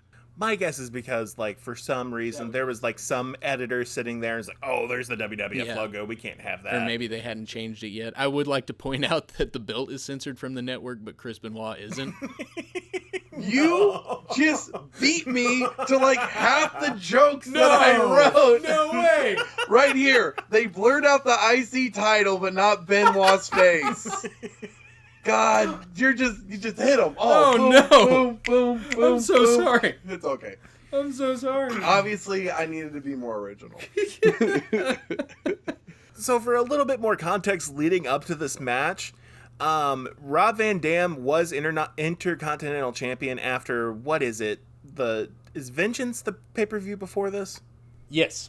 So he won, or I guess he retained, or whatever. He was Intercontinental Champion leaving that match, leaving that pay-per-view. And the Raw after that, like after this huge tensious moment between Shawn Michaels and Triple H, Eric Bischoff standing there in the ring and is like, all right, without any rhyme or reason, we are going to merge the Intercontinental title and the European Championship together. This match starts right now. And so Rob Van Dam versus Jeff Hardy on, I believe it is the July 22nd Raw. They have a ladder match to, like, bring the titles together. I remember that match. I don't remember the angle, but I remember the match. It was like Bischoff set the match up like 2 minutes before it started. There was like no rhyme or reason to it. It was like, screw it, we're just going to merge the European title with the IC title. To be fair, the European title was garbage. Oh, yeah, especially by this point. But it was like, I didn't know that I didn't know how it went out. I didn't know anything about that. And it was like, oh, okay, I guess we're just going to have this match between Rob Van Dam and Jeff Hardy, and there we go. Right. Well, a thing I noticed about Benoit in this match, too, is that, you know, looking back, it's easy to say, oh, yeah, he was on a lot of steroids and stuff, but this dude is just a cube of meat. He's there. You could not pack any more muscle onto that frame. No, absolutely not. And he's such a weird shape, but he's jacked to the gills, and I love the mix of styles between him and Rob Van Dam. I think that it has been far too long since I've seen a Rob Van Dam match, because as I was watching this, I was like, why is everything that Rob doing so unnatural? Like nothing makes... And then I realized I don't think I've ever seen an actual Rob Van Dam match before. Yeah. I think I just seen it happen in video games. And like it works in the video games because it's a video game. Right. But to see it done imperfectly, I was like so jarred. I don't know who I'm more disappointed with in this match. Like, I don't know who let me down more going forward. Like, RVD or the other guy. I guess it was the other guy. I would hope it was the other guy. Maybe. Who knows? Well, I don't know. We'll see what happens to that guy. Yeah, we'll see. I'm looking forward to the future of Chris Benoit. Oh, God. And if we have to start beeping his name from here on out, Beep. and giving him a censor. So, in the middle of this match, they cut back to Stephanie McMahon and Eric Bischoff watching the match, and Stephanie McMahon goes, "Get him, Benoit," and that's it. So I don't know what the scene was for. I think they were just proving to the audience that they weren't back there boning. It's just like, yeah, we know there's tension, but look, they're watching this match. We're too focused on our business to have sex, okay? Right. So the finish to this is Rob Van Dam reverses a top rope back superplex into a crossbody from Benoit. Van Dam goes up, hits the 5-star, gets the clean pin on Chris Benoit, takes the Intercontinental title to Raw. Rob Van Dam. Eric Bischoff is gloating, and Stephanie McMahon just kind of laughs at him and walks off, which is kind of weird out of context, still weird in context. An even bigger accomplishment that Rob had in this match, he applied the worst crossface I've ever seen in my life to the master of the crossface. Yeah, take this. Oh shit. It was my favorite thing, actually. You know, Benoit was in there, you know, had his mouth covered. You gotta fucking lay that in tighter. Come on, trying to tighten himself into the lock somehow. You know, there's a lot of air there. Come on, get me in here. So then we get a video package afterward.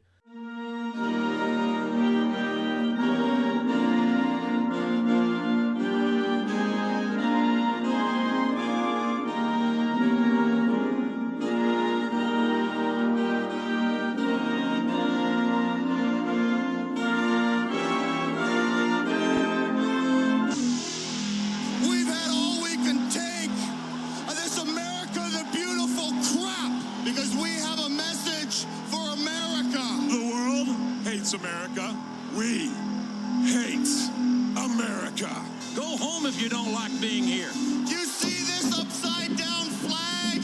It stands for the upside down beliefs and values of American society. How is it the average teen can list every Britney Spears song, but they can't list the Bill of Rights? You're all ignorant. This is absolutely disrespectful. That's all it's meant to be. Boy, and these un-Americans, Christian, Lance Storm, and Test, if they ever get a man down, they will be glad to kick it. Our American flag, those damn shirts with our flag upside down, this group right here makes me absolutely physically ill. To hell with the un-Americans. America sucks! The thing that really confused me about that was it just felt more like, here's what the un-Americans have been doing for the last 2 months without hardly any sort of context Yeah. to the Undertaker being involved. Well, Undertaker's the American badass, you know? If you're going to say something about America, he's coming. You know, it's like Undertaker and Toby Keith at this time were the two bastions of protection from anyone who wasn't being patriotic enough. And damn it, Undertaker's going to whip your ass if you don't like America. I know you didn't mean to do this to me, but you said I'm coming like really hard. Yeah. Like you really emphasized it in that sentence, and I have the MVP's theme song stuck in my head now. Oh, yeah. See, I had a completely different thought there, and I'm glad I didn't make my comment. So. Well, that's what the song was about. That's what MVP's song was about. It didn't really fit him. So, if you follow our Twitter at RPAPod, I have followed pretty much as we encounter a wrestler on the pay-per-view. I try to follow their account on Twitter. And, Test is dead. He doesn't really have a Twitter. But there is a Twitter account called @IsTestStillDead. No! And so I did follow it. And every few days they just tweet out, yes. Yep. Test is still dead. The only time they didn't tweet yes was on Easter. They tweeted, no, he is risen. So if you want to know any updates on Test, God rest his soul, there is a Twitter account dedicated to his current whereabouts. Still sending them out to this day, or were these all like from like 2014 or something? I think they're scheduled. I think the Easter tweet was the most recent one. We'll have to fact check it. But yeah, @IsTestStillDead on Twitter is giving us all the updates for us, the testicles out here. The fan base of Test. But they, for good reason. I mean, they're always pushing Test. They saw Test as a main eventer, no matter how much. According to Pritchard, Test's kiss of death was that Russo wanted Test, and Test, only had a couple of matches before he was even on Raw. And apparently, he pitched Test to be in DX, and told Triple H and Shawn Michaels, "Yeah, he's like a big Kevin Nash, but he's younger and better." And for a guy that's had like 5 matches. Yeah, exactly. And it's like, Kevin Nash had a personality about him. I mean, I see that Test has the look, but he never quite puts it together. And unfortunately, I don't think he really ever does. He has a semi-decent run in ECW. Right.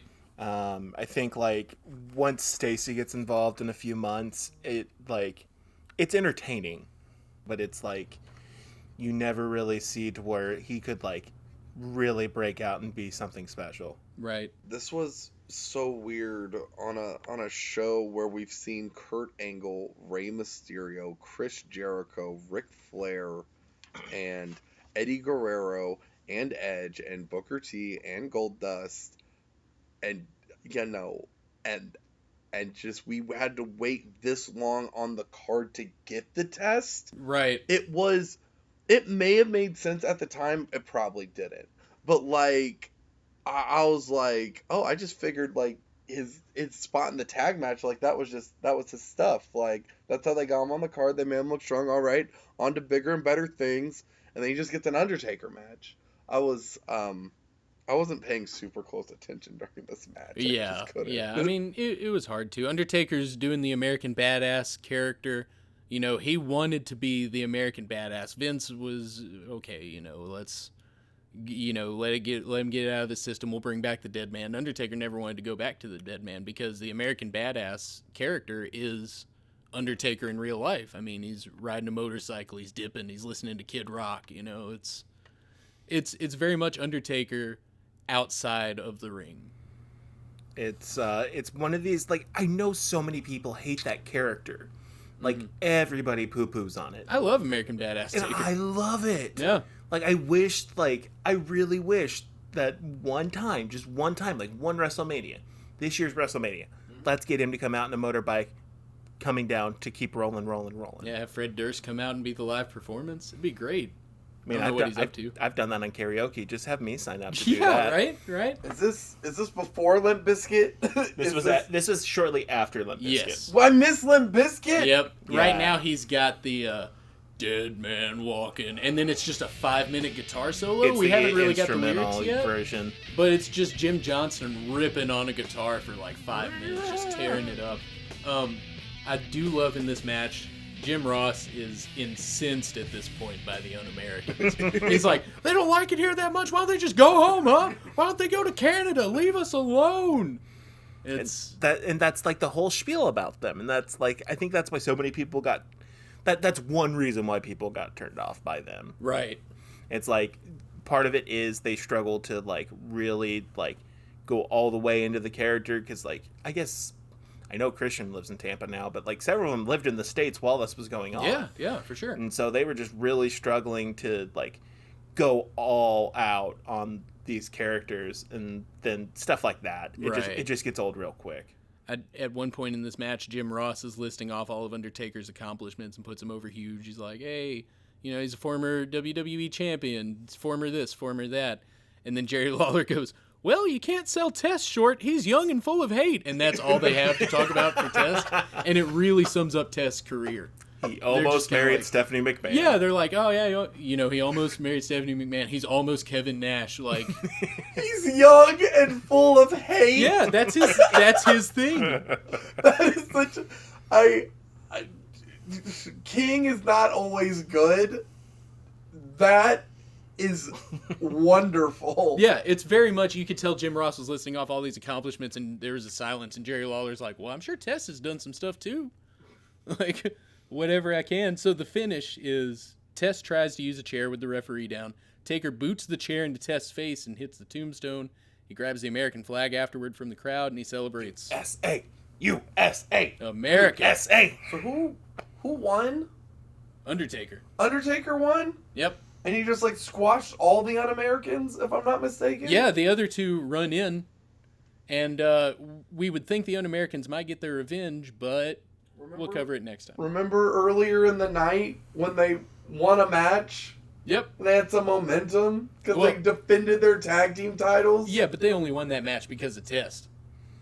They didn't have Test to help Test win is that the match. heater. Yeah, you've only got Lance Storm and Christian. What are those two guys going to do? So Test is already in the match. Test looked good, and then here we are, less than a couple hours later. Yep. All the piss. Yep. All the piss beaten out of them, all the wind taken out of their sails. No wonder it didn't work. Nope. When you, I hate to see it.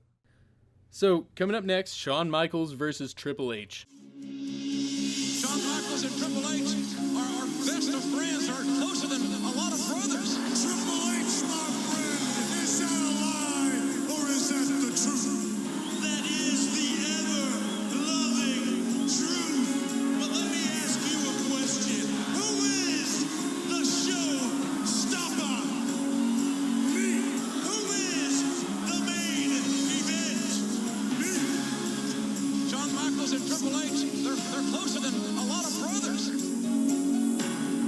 Tonight, the game brings you his best friend, Shawn Michaels. Shawn Michaels and Triple H are our best of friends. That friendship is really what swayed Triple H. That's what brought him here to Raw. Let's get ready to suck it! Wait a minute. What the hell? No! Triple H on pedigree of Shawn Michaels. Shawn Michaels and I were never best friends. I used Shawn Michaels to get to the top, just like Shawn Michaels used me to stay at the top. Now, I am the showstopper. Now, I am the icon. What the hell do you want? Stage manager. Big Dawes telling the gang something. Is he going? What the hell happened? What the hell happened? Oh, wow. Somebody get help. Somebody go and get some help. Somebody obviously ran his head right through the side of that car window. The only thing I know for sure is that the guy jumped me from behind. Shawn, I swear to you, and I swear in front of all these people, I'm gonna find out who did this to you. And when I find out who did this, that person is a marked man. It was you, Hunter. You're damn right it was me, Shawn. I was trying to prove a point. that you are weak. You are vulnerable. I recognize that I'm not in the best of shape right now. The doctors have told me I'll make a full recovery. They say I'll be 100% by, say, Summerslam. I'm not going to sanction your match at SummerSlam. Officially, your match will never happen. But it will happen, Eric. I will fight till there's nothing left, till my legs are gone. You won't forget me. 'Cause I will fight till my final breath, just to see you fall. I'll make you fear me. Every time you think I'm done, I'll come back stronger. And every time you think that you've got me, I will fight you. Now I'll put you in the ground. Shawn Michaels is an amazing athlete. One of the best I personally ever saw. But after a 4-year absence, what does Shawn Michaels have left in his tank? Face facts. You can't wrestle anymore. You're done. It's over. I will cripple your ass. HBK is dead. Is dead. Shawn Michaels and the game, non-sanctioned. I will fight till there's nothing left, till my legs are gone. You won't forget me, forget me, forget me. The best match that year. So good. And here's the most 2005 story I can think of to tell with this. I only found out about this feud because I wasn't watching at the time, because I downloaded something called dxfeudrecap.mov from LimeWire, and it was a recap of this feud set to Just Like You by 3 Days Grace. And it was just the DX reunion, and I'm surprised it didn't brick my computer being from LimeWire, but... I'm so upset. I almost brought up 3 Days Grace in the 30-minute episode 0, Yeah. but you just beat me to it. I'm sure we'll be featuring some 3 Days Grace. Oh, It in has the to future. come back It's at gotta some be a point. theme I can song. see the future from here in summer of 2002. In WWE, we're going to be seeing a lot of 3 Days Grace. Yeah, for sure. So, There's a lot of good stuff leading up to this match. great return angle for Shawn Michaels. I would like to point out that in the video package for this, they show that Shawn Michaels and Triple H went to reunite as DX for one night. Triple H goaded him into it. Triple H turned his back on Shawn and pedigreed him. And then, was it the next week, a week or two after that, Shawn's found attacked in the parking lot? And we get the greatest whodunit angle ever. Yeah, and it's like, well, I mean, Triple H already hates him. But Triple H at this point's like, no, that's my friend Shawn, even though he already beat his ass. Yo, here's the best thing about it. He sits there as Shawn Michaels is being taken out in the ambulance. And Eric Bischoff looks at Triple H and goes, wow, I knew you were dirty, but I didn't think you would be that dirty. And Triple H just stares at him for a second. And on live national television, they bleep it out, but he just stares at him and goes, fuck you, and just walks off. Oh. And that's how that segment ends. Wow. That's crazy. Which is way better for the angle than when Shawn Michaels reveals who attacked him, because they have footage. They got footage from the parking lot of that attack that night, and they zoom in on that low-quality, shadowy figure that attacked Shawn Michaels, and they said, we can enhance it. Enhance. Was it the Un-Americans? Yeah. No. No, it wasn't the Un-Americans. Was it the Big Show? Oh, yeah, Big Show's around at this time. Because, the week before, they were, leading up, and it was there are, several different people that could have been involved. It could have been the Big Show, who was mad at Shawn for, betraying him in the NWO. Mm-hmm. There is Booker T, who's mad because Shawn Michaels betrayed him in the NWO. And then there's the Un-Americans, because Tess just stood there, at the end, at some point during that episode of Raw, was like, oh yeah, there's one other thing we have to take care of tonight. And then they just walk off screen. It wasn't burning a flag at this point. No. I guess he had burned all of his flags for the day and right, he got bored. He was out of them. So, the week that they make the big reveal, Triple H is going through going through the locker room and is like, hey, did you beat up Shawn? Did you beat up Shawn? And then they go out and it turns out that, let's talk about what happened there. Of course, I would have never expected me of all people.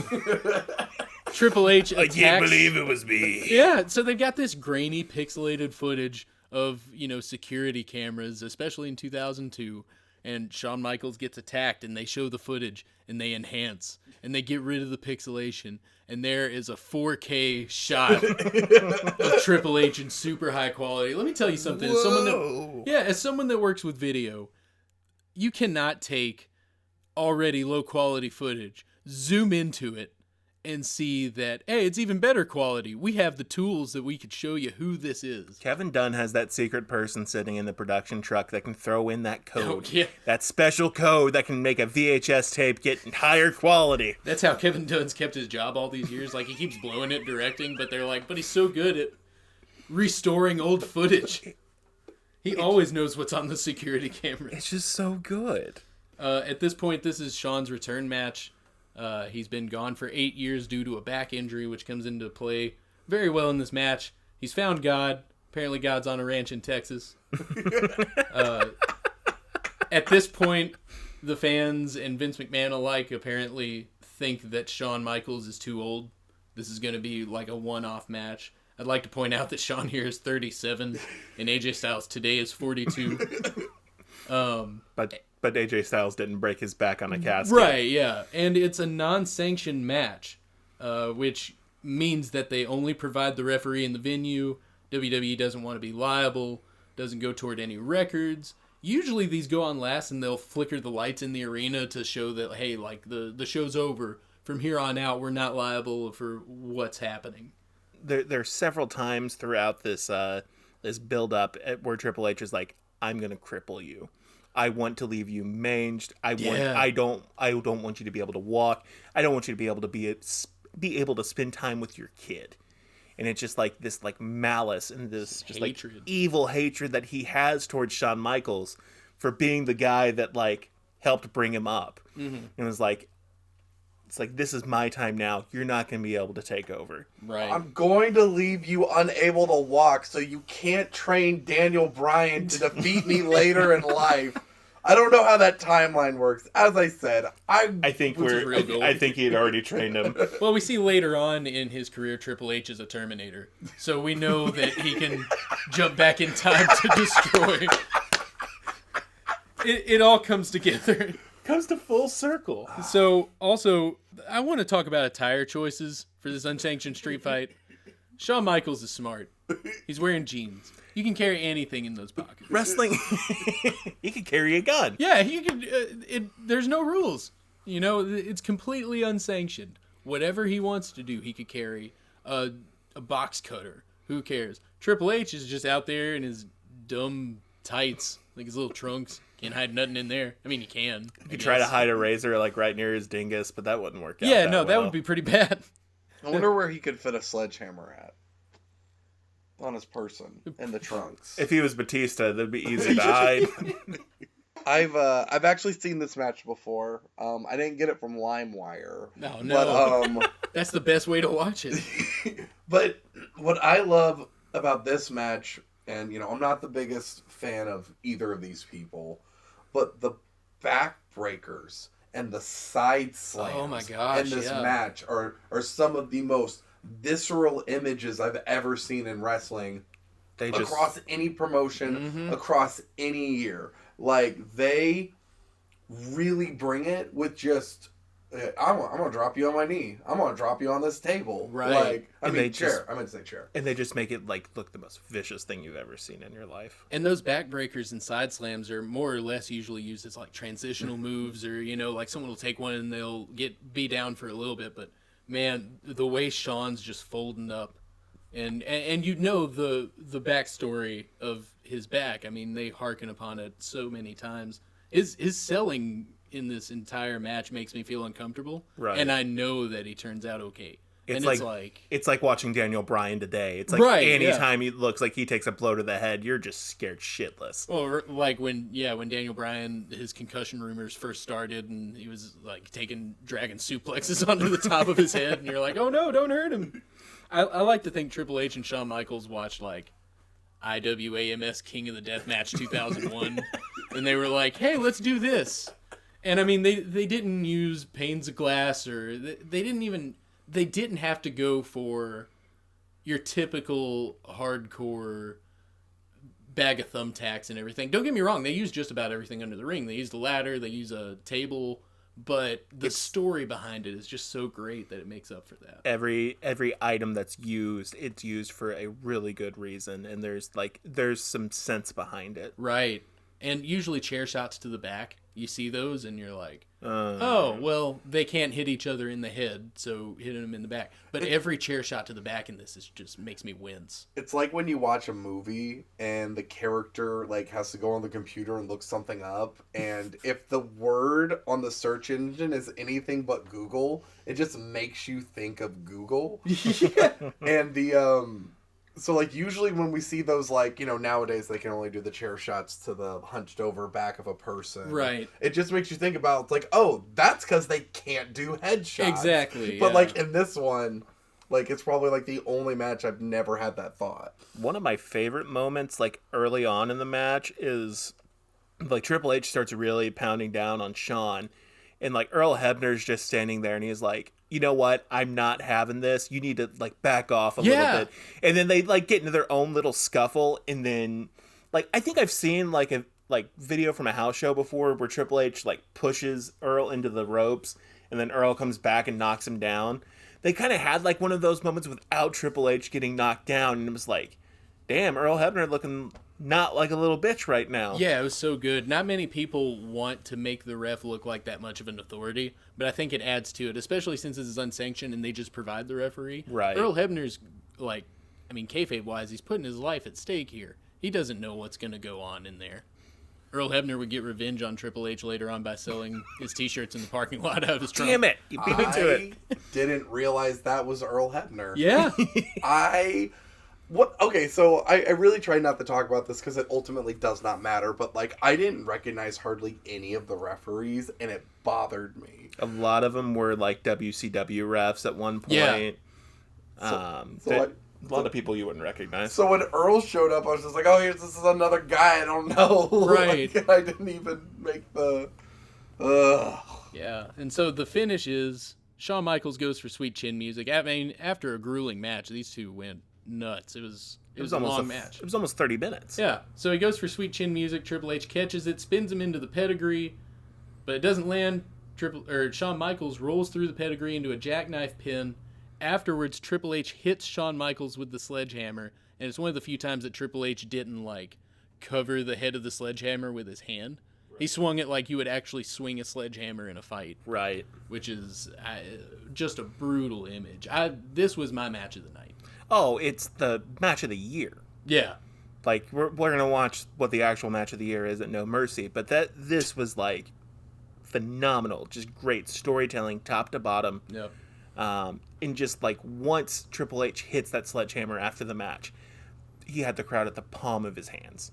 Just every single person in that arena in New York just lost their shit. Right. And let's not forget, this was essentially a title match. Like, just, a couple weeks later, if I'm not mistaken, Triple H gets handed the big gold belt on Raw for, like, winning this. So, good match. I like it. The reason why it's not my personal favorite is just because my own personal preferences and dislike for Triple H. But I do have an affection for that big gold belt, and for that to get reintroduced as a essentially, well, I guess it didn't get reintroduced because of this match, but it did, like, play, like, a significant part in its direction going forward. So right, yeah. I mean, after this, we see that introduction, and I'm like you. I love that the big gold world heavyweight title, to the point that when they introduced the Universal title, I was like, oh man, just bring back the big gold belt. Like, it looks so good, but there's no branding opportunities with it.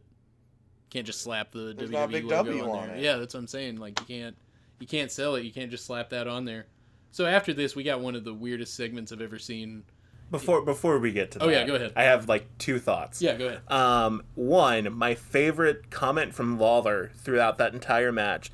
There's a moment where Shawn and Triple H are fighting outside the ring, right next to the Spanish announce table, and like Shawn just like for some reason takes one of the announcer's shoes and just hits Triple H over the head with it, and then you just hear Jerry Lawler and Jim Ross go, an eye for an eye, an eye for an eye, and a heel for an heel. Yeah, I thought that was weird. Yeah. They're exposing the business. Yeah, it was one of those moments where you're like, well, that's kind of strange. It was just one of these random moments that I like thought was the funniest. Like, yeah. But it was so dumb. And then just like kind of my final thought is like this was supposed to be a one-off match. Like Shawn Michaels was not supposed to come back. Yeah. And Pritchard talked about that where he says the point with Shawn winning was to make the crowd happy. But the point with Triple H destroying him afterward was because, you know, you have Triple H the next night. You gotta get that heat on him. You don't have Shawn. And then it just builds up into, like, we're going to get some phenomenal matches with Shawn at the end of 2002. Yeah. And, like, just having this lead up to that just makes you really excited for what's to come. It's crazy to think that everyone thought that Shawn Michaels' peak years were before this. Like he was he was over the hill, you know, this is good for a one-off match, but we're never going to see anything as good as the old Shawn Michaels. Go ahead, I'm sorry. I think we're about to say the same thing, just like we have several WrestleManias that prove that that's not true. It's like, little do we know, we're going to have some phenomenal matches with The Undertaker to come up. So good. So up next, we've got a segment in the ring with Howard Finkel, where Howard Finkel has recently turned heel, turned his back on the fans, which I'm not sure if we need it, but who knows? He makes some announcements. It really sucks the air out of the building. Like, I understand you need to come down between this and the world title match, but man, what a weird... He brings up Major League Baseball again. He's like, Major League Baseball may be going on strike, but you fans will always have the Fink. And it's like, at this point, if you're going to have Howard Finkel says that, it makes you think, man, I miss baseball. Like, what are you doing with that? And so Trish Stratus interrupts. With the not Lil' Kim intro song, yeah, which always threw me off. This was before, you know, Trish's big run. Howard Finkel talks down to Trish, and Trish comes back by hitting on Howard Finkel. So I guess negging works, where he's just saying all these negative things to Trish Stratus. But there's this weird line from Fink right here. He talks about a dog-eat-dog world, and he says, especially when you've got the puppies, Hey! and I've got my wiener. Oh my God! I want to vomit. What does that mean? you have the puppies, and I have my wiener, and I don't understand the metaphor. Like, I understand wiener dog. I get that. I have a dachshund. Proud owner of a wiener dog, whatever. It's a very strange metaphor, and it's something I never want to hear Howard Finkel say. You've got the puppies.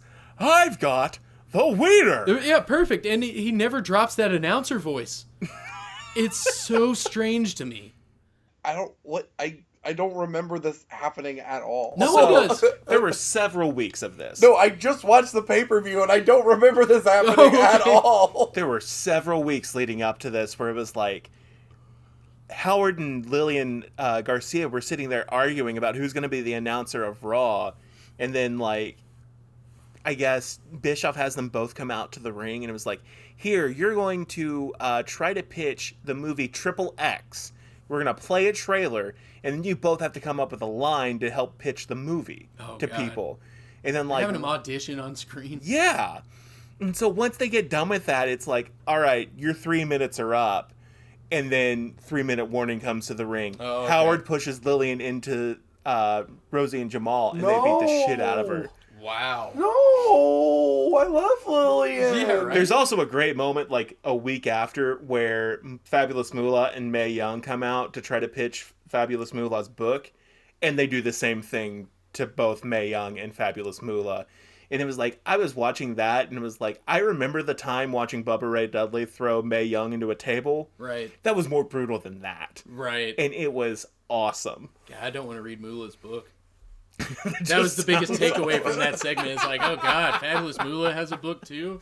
I hope I'm never forced to do a book report on that or something for some reason. That sounds awful.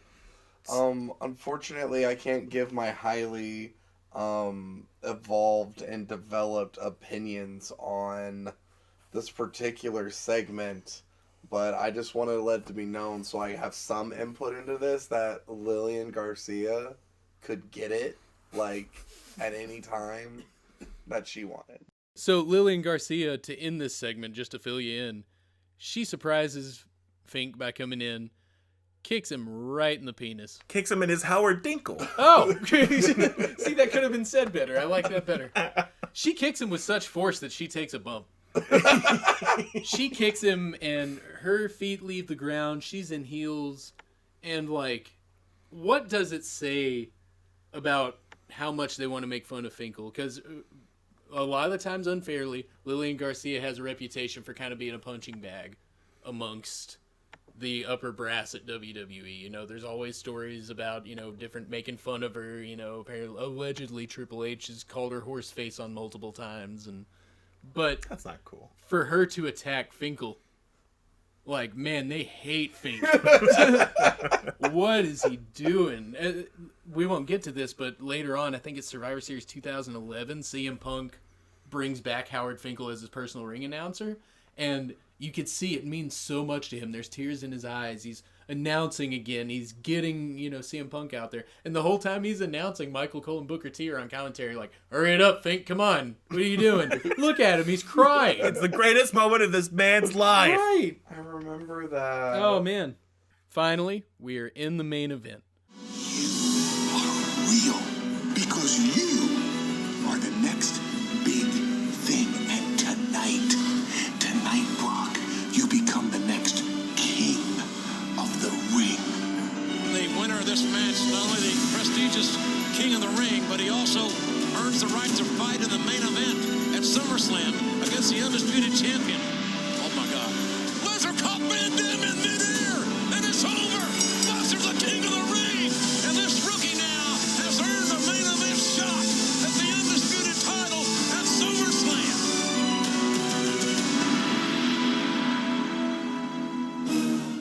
With the undisputed title on the line, who will go to SummerSlam to meet Brock Lesnar for the undisputed title.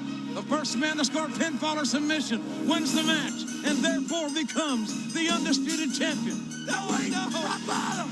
Rock bottom! Rock bottom! Yes! It's over! It's over! The Rock is the undisputed champion of the WWE! Yea, though I walk through the valley of the extreme, I fear not reprisals from my enemies, for I walk with the next big thing, Brock Lesnar. Brock, you're in the wrong place. The wrong year. With the wrong guy. The blood of Hulkamania is in my hand. And Rock, the blood of you is gonna be on my hand come SummerSlam. You know, Brock Lesnar, you want to play games with The Rock? You think you want to play mind games? Is that what you want to do? You want to send a message to The Rock? Well, The Rock's got a message for you. Just bring it! All I care about is being the absolute best. In my mind, I'm number one, always. I wouldn't be here if I didn't feel like I was number one. I don't care about being the biggest guy in the industry. I don't care about being the strongest. Outdo my opponent, always. In my mind, I'm number one. All I care about is being the absolute best. Brock Lesnar versus The Rock for the WWE Undisputed title. Brock Lesnar. This is the last time it's referred to as the Undisputed Championship on pay-per-view. Is it really? Yep. By the next pay-per-view, we will have two titles. Spoiler alert. That's true. And it will get its name changed just to the WWE Championship, the WWE title. This is a result of Brock Lesnar winning King of the Ring, and The Rock won the title at the last pay-per-view in a match against Kurt Angle and Undertaker. Serious thought. Is this the last time the King of the Ring, title, winning that title actually helped anyone? I think so. Pretty much. I think so, yeah. I think Regal maybe got close before that got derailed. Right. Before he got tested. Was helping him. Right. But it did not ultimately end up helping Had him. he not tested positive for steroids, he might have. Right. And it builds Brock Lesnar up to a level, but let's be real. I mean, he didn't need it. No, he did not. I mean, it's great that he won King of the Ring. It benefited him. It made the King of the Ring mean more than King of the Ring made Brock Lesnar. Did Billy Gunn win next year? No. Billy Gunn won before this. It was like 2000? Yeah. 1999 or 2000. Because I'm looking this up. Edge wins the next King of the Ring. No, he won 2001. Right, after Billy Gunn. Oh, I'm sorry, yeah. And after winning King of the Ring, because he's still with Christian, he cuts a promo on Billy Gunn eviscerating him and calling him Billy Bitch Cakes. And then he says he promises not to Billy Gunn the King of the Ring title. And everyone's like, oh, did Billy Gunn win the King of the Ring last year? My name's Billy. It doesn't matter what your name is. Man, they loved picking on Billy Gunn. Like I mentioned earlier, he's usually the one that's at WWF New York in the middle of the pay-per-view. They don't even give him a dark match. They're like, here's Billy Gunn waiting on his nachos. Mr. Ass likes guacamole on his nachos. They're like, he's here to talk about Crash Holly versus Val Venus. You have any thoughts? Billy Gunn's like, yeah, I want to challenge the winner to a match. And they're like, not so fast. I don't think so, Billy. Nice try. Yeah. So Brock's on that huge push. I love the promo package before this because it wasn't so much. I mean, we saw Lesnar and Rock talking smack back and forth in the build-up, but we see almost like a UFC build-up package. Mm-hmm. It's like The Rock running stadium steps, Brock Lesnar doing his training camp and everything. You know, they're doing the rope exercises. It really feels like they're trying to be the better athlete here. Right. There was just a lot of just like huge moments leading up. Like after Brock wins King of the Ring, there's just so many neat moments where like both Rock and Brock have some like huge matches leading up to this. Like Rock faces Ric Flair in North Carolina. I mentioned that one earlier. Yeah. They put on a great match. There's like 1 week before Eddie gets sent over to SmackDown where like him and Rock have like this huge promo off like to lead up to a match. And it was like it's incredibly racist, but there was like some like funny moments that The Rock like pulls on Eddie. But like Eddie comes out and he was like, Rock, I'm mad at you. My daughters, they have one poster sitting up in their room and it's of me. But now they have two posters and one of them is of me. The other one's of the Scorpion King. And that's the build up to the match. Scorpion King. And then he comes into the room and sees that their daughters have a picture of The Rock up in their room. And he just goes and starts tearing it up. And like he's pretending like he's talking like their daughters. He's like, no, Daddy, why are you tearing up this Rock poster? I hope it's like the CGI Scorpion King that looks like he was from a Nintendo 64 game. It's not like it's hard to tell that it's Rock. I won't comment on this match, but this moment, this beginning of the Ruthless Aggression era, this is the moment that has ruined like wrestling for the past however long Brock's been back for me. Because what happened here, it's all about momentum. It's all about getting that juice. Like, Brock had the juice. The wrestling juice. He still has movie star juice. You're right. So he's got the juice, and he gives it to Brock.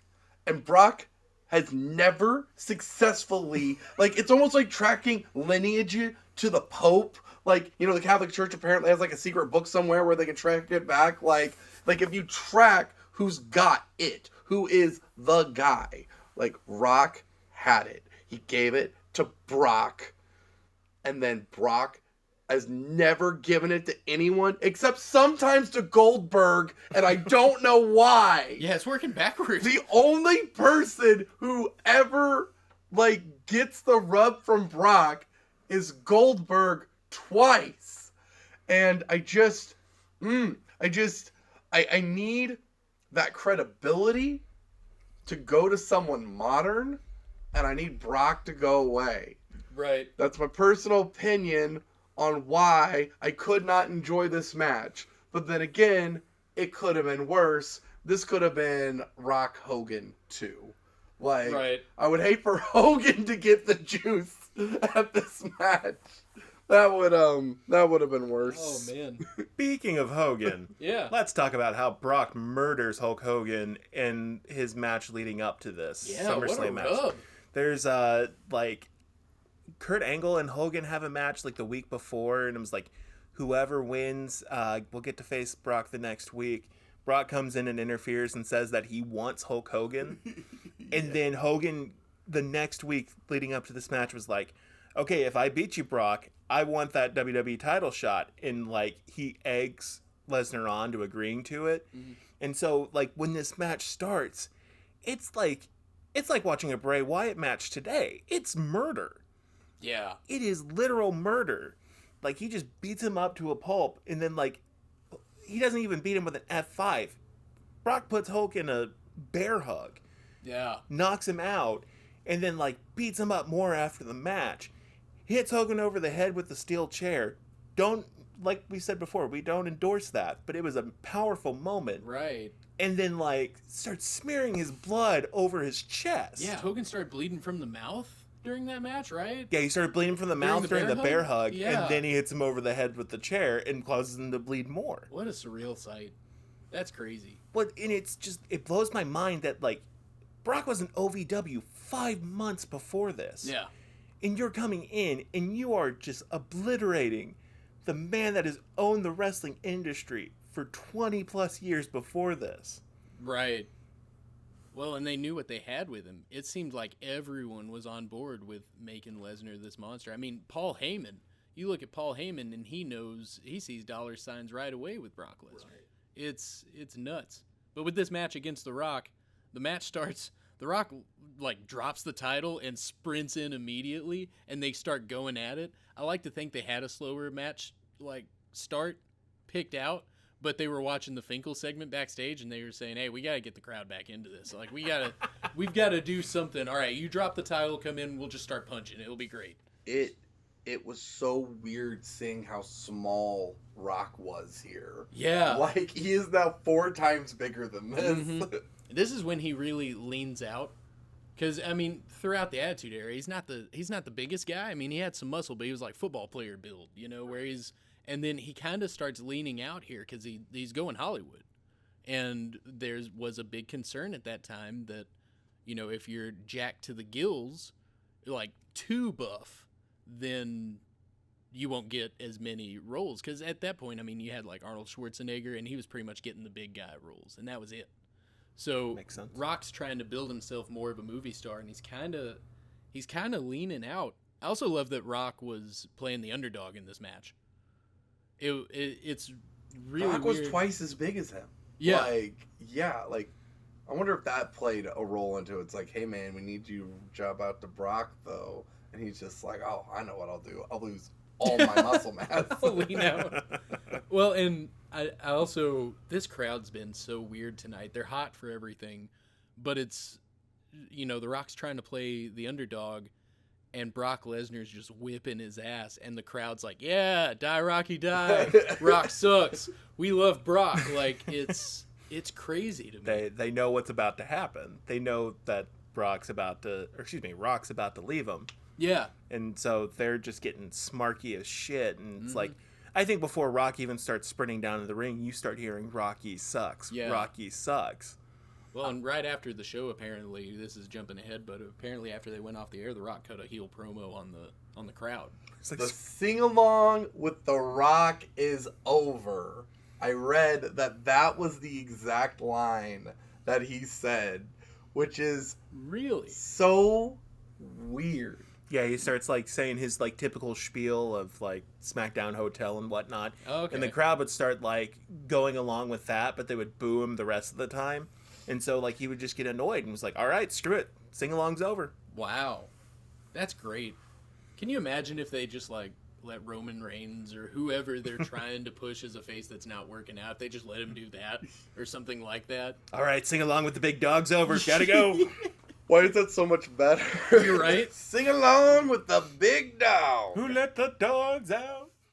Paul Heyman takes a bump off the apron, and then he takes it into the ring, and then he goes through a table, and this is the most Paul Heyman abuse I've ever seen. Usually he doesn't, and every time he gets hit or taken out, Taz is just loving it. He's giddy. He's like, oh, that's for all those bounce checks. Like, that's what you get, Paul, and he's getting destroyed, and it's so weird. I never would have thought that Paul, at any stage of his development, would have been limber enough to do this much in a match. Yeah. Like, I know he's a younger man here, but I think he's probably looked like a middle-aged person since his early 20s. Right. I have 2 notes that my fiance wanted me to add about this match. Right. 2 thoughts. The first one, The Rock's nipples can cut glass. Yes. Anytime he's out there, they're just like hard as a diamond. And then secondly, I guess Brock had some hairy pits in that match, and she wasn't a big fan of Brock's hairy pits. Huh. She just was like, yeah, he needs to shave that, and it's like later on you'll notice that Brock has his pits shaved, but it's like apparently really noticeable in this match. It's really strange that like I feel like it should be more noticeable because a lot of wrestlers do shave like their entire body hair, like their entire armpits. Brock was like, nope, I want my arm hair. Yeah, you know, he needs... It gets cold in Minnesota. Yeah. I gotta keep my pits nice and warm. He's like, listen, if Sable doesn't let me keep the beard, I gotta keep some sort of body hair. At one point, Lesnar kicks out of the rock bottom, and the crowd goes ape shit. Yeah. And also, Michael Cole has seen so many finisher kickouts at this point that he's just having an existential crisis. Like But it's called a finisher! Yeah, Lesnar kicks out and he's like, what? And Taz is like, hey, calm down, all right? Calm down, Cole. It's Calm okay. down, buddy. It's okay. Right? It's okay. What's going on?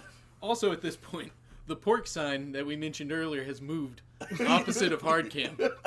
So it's there the entire match. What? Yeah, it's in the crowd. How? Opposite. I guess, did he move seats? Did he give the pork sign to someone else? And they were like, yeah, I'll take it. Who knows? We need to investigate on this. God, I hope it pops up in all the other shows. I hope it's this running joke that we did not notice on the first run of the Ruthless Aggression. Now I'm kind of mad that, like, since WWE was in our town, like, this last week, I'm sad I didn't go and just pay to go in attendance and have a pork sign there. Yeah, have just in the front row opposite Hardcam the whole time, just pork. Pork! Yeah, that's our new thing. We're going to have the pork sign anytime WWE comes to town. Hashtag pork.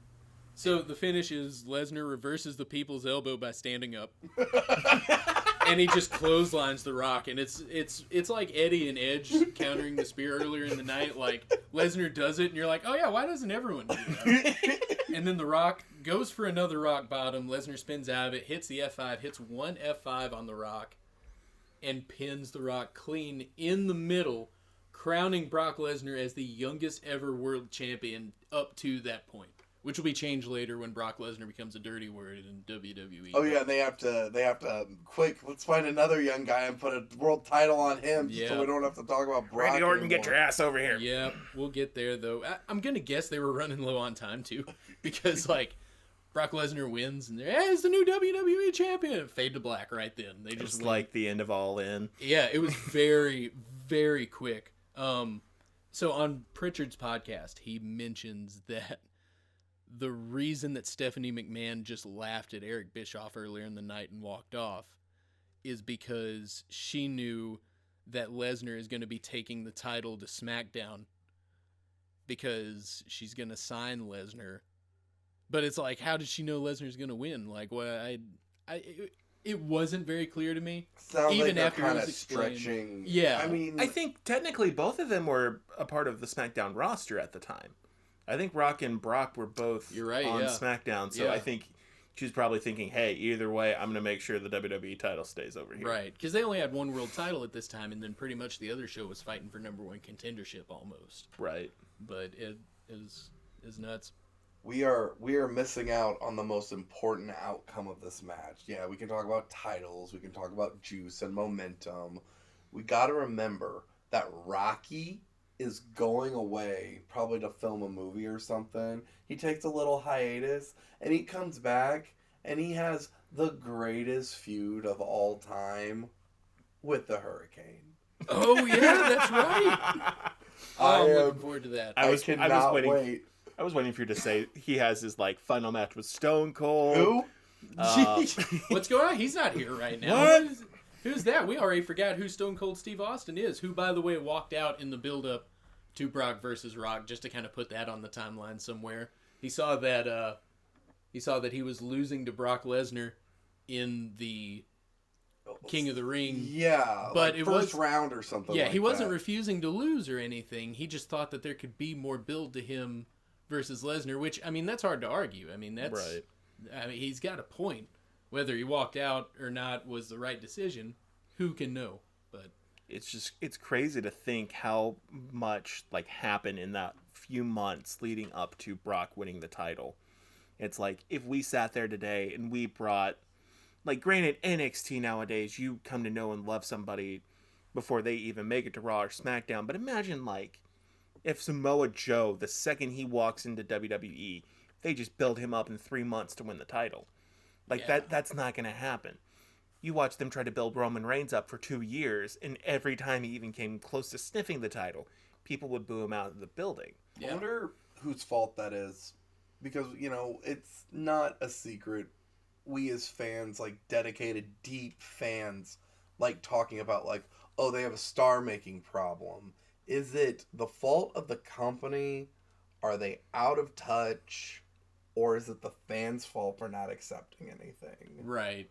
I couldn't tell you. But at this time, they did not have that problem. No, they didn't. And it's crazy because, you know, OVW is where Lesnar comes up at this point. They don't have TV where it's, well, I mean, they have local TV, but it's not like today where you see a dude wrestle on NXT for 1 or 2 years, then they show up on the main roster and you're like, oh, okay, cool, they're going to do something now, but we've already seen no, them do all this what? other No, stuff. they never do. Yeah, Lesnar, yeah, right. Lesnar just came out of nowhere pretty much for this.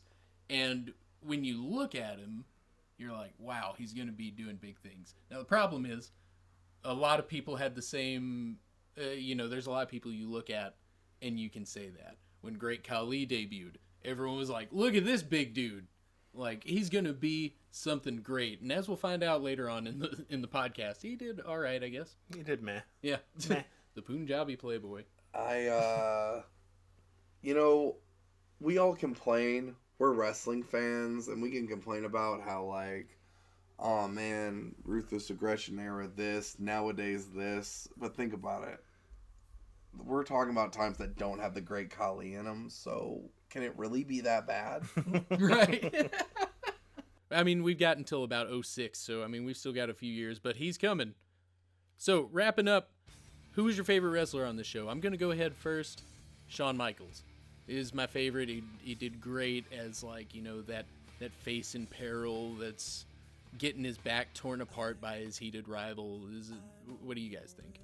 I'm going to semi-agree with you. I'm going to go ahead and say Triple H was my wrestler of the night. Okay. Just because, to kind of counteract what you've just said, he was just this nasty person who, like, even, like, using backbreakers and some of these basic moves that we've underappreciated time and time again, those were devastating. Just every one of those seemed devastating, and then you get to the end where he just goes and strikes Shawn with the sledgehammer. Every single person in that arena was on their feet booing the shit out of him. I would like to introduce a little thing that I like to call the bucket list. Ooh. It is made by me, the Sentient Bucket. And it's just a list of, like, the 5 people that I think, like, contributed most to this show for me personally. Number 5 is a tie between Spike Dudley and Stevie Richards. They definitely had one of the best 2 or 3 matches on this night. I guess you can't say it's on the show, but at least on the night. I gotta put it up for, I don't know who's 4 and who's 3, but, like, Kurt Angle and Rey Mysterio just being absolute legends and, like, coming out and, like, having a show-stealing main event worthy match that's right out the gate. I love this match. I think that was my personal favorite match of the night. So that would mean, wait, I'm losing track here. Still need So Tristan. I only got 2 more. Okay, so Chris Jericho, I suppose, even though he blocked me on Twitter, he wore Fozzy merch in this show, which reminded me that he wrote Judas, one of the greatest wrestling themes of all time. So we got Jericho and Christian. Christian's gonna be number 1 because it was so important to, like, just for him to get, like, I know he's about to leave, like, within, like, what, like a year? He's around 2 for a little years? bit. It's like 3 more years. 3 Oh, years, yeah. wonderful. We Okay, got a lot of so Christian coming up. I'm going to be introduced to a completely different side of Christian that I've never seen before, and it got started off with a win, and then he already lost like a couple hours later. But yeah, I would say that's my that's the bucket list for this pay-per-view. That was good. I enjoyed the bucket list. I like it. Yeah. If you'd like to follow us on our social media pages, check out our Twitter account. That's at RPA Pod. And then go to Instagram. We got an Instagram as well, don't we, Drake? Yes, we do. That's Ruthless Passive Aggression. Yep. And then what's our email? I always forget about our email. Our email is ruthlesspassiveaggression@gmail.com. Reach out to us with stories from, any memories you have. If you just want to say, hey, I mean, whatever. And also remember to follow @IsTess on Twitter. God damn it. So I got it's a spoiler alert for you. You never know. It's got good updates. You never know. Follow us. Leave us a 5-star rating wherever you get your podcasts. Really helps us out. We're going to see you at Unforgiven 2002 for the Ruthless Passive Aggression podcast. I'm Drake Jackson. I'm Jake Edwards. I'm a talking bucket. We'll see you next time at Unforgiven 2002.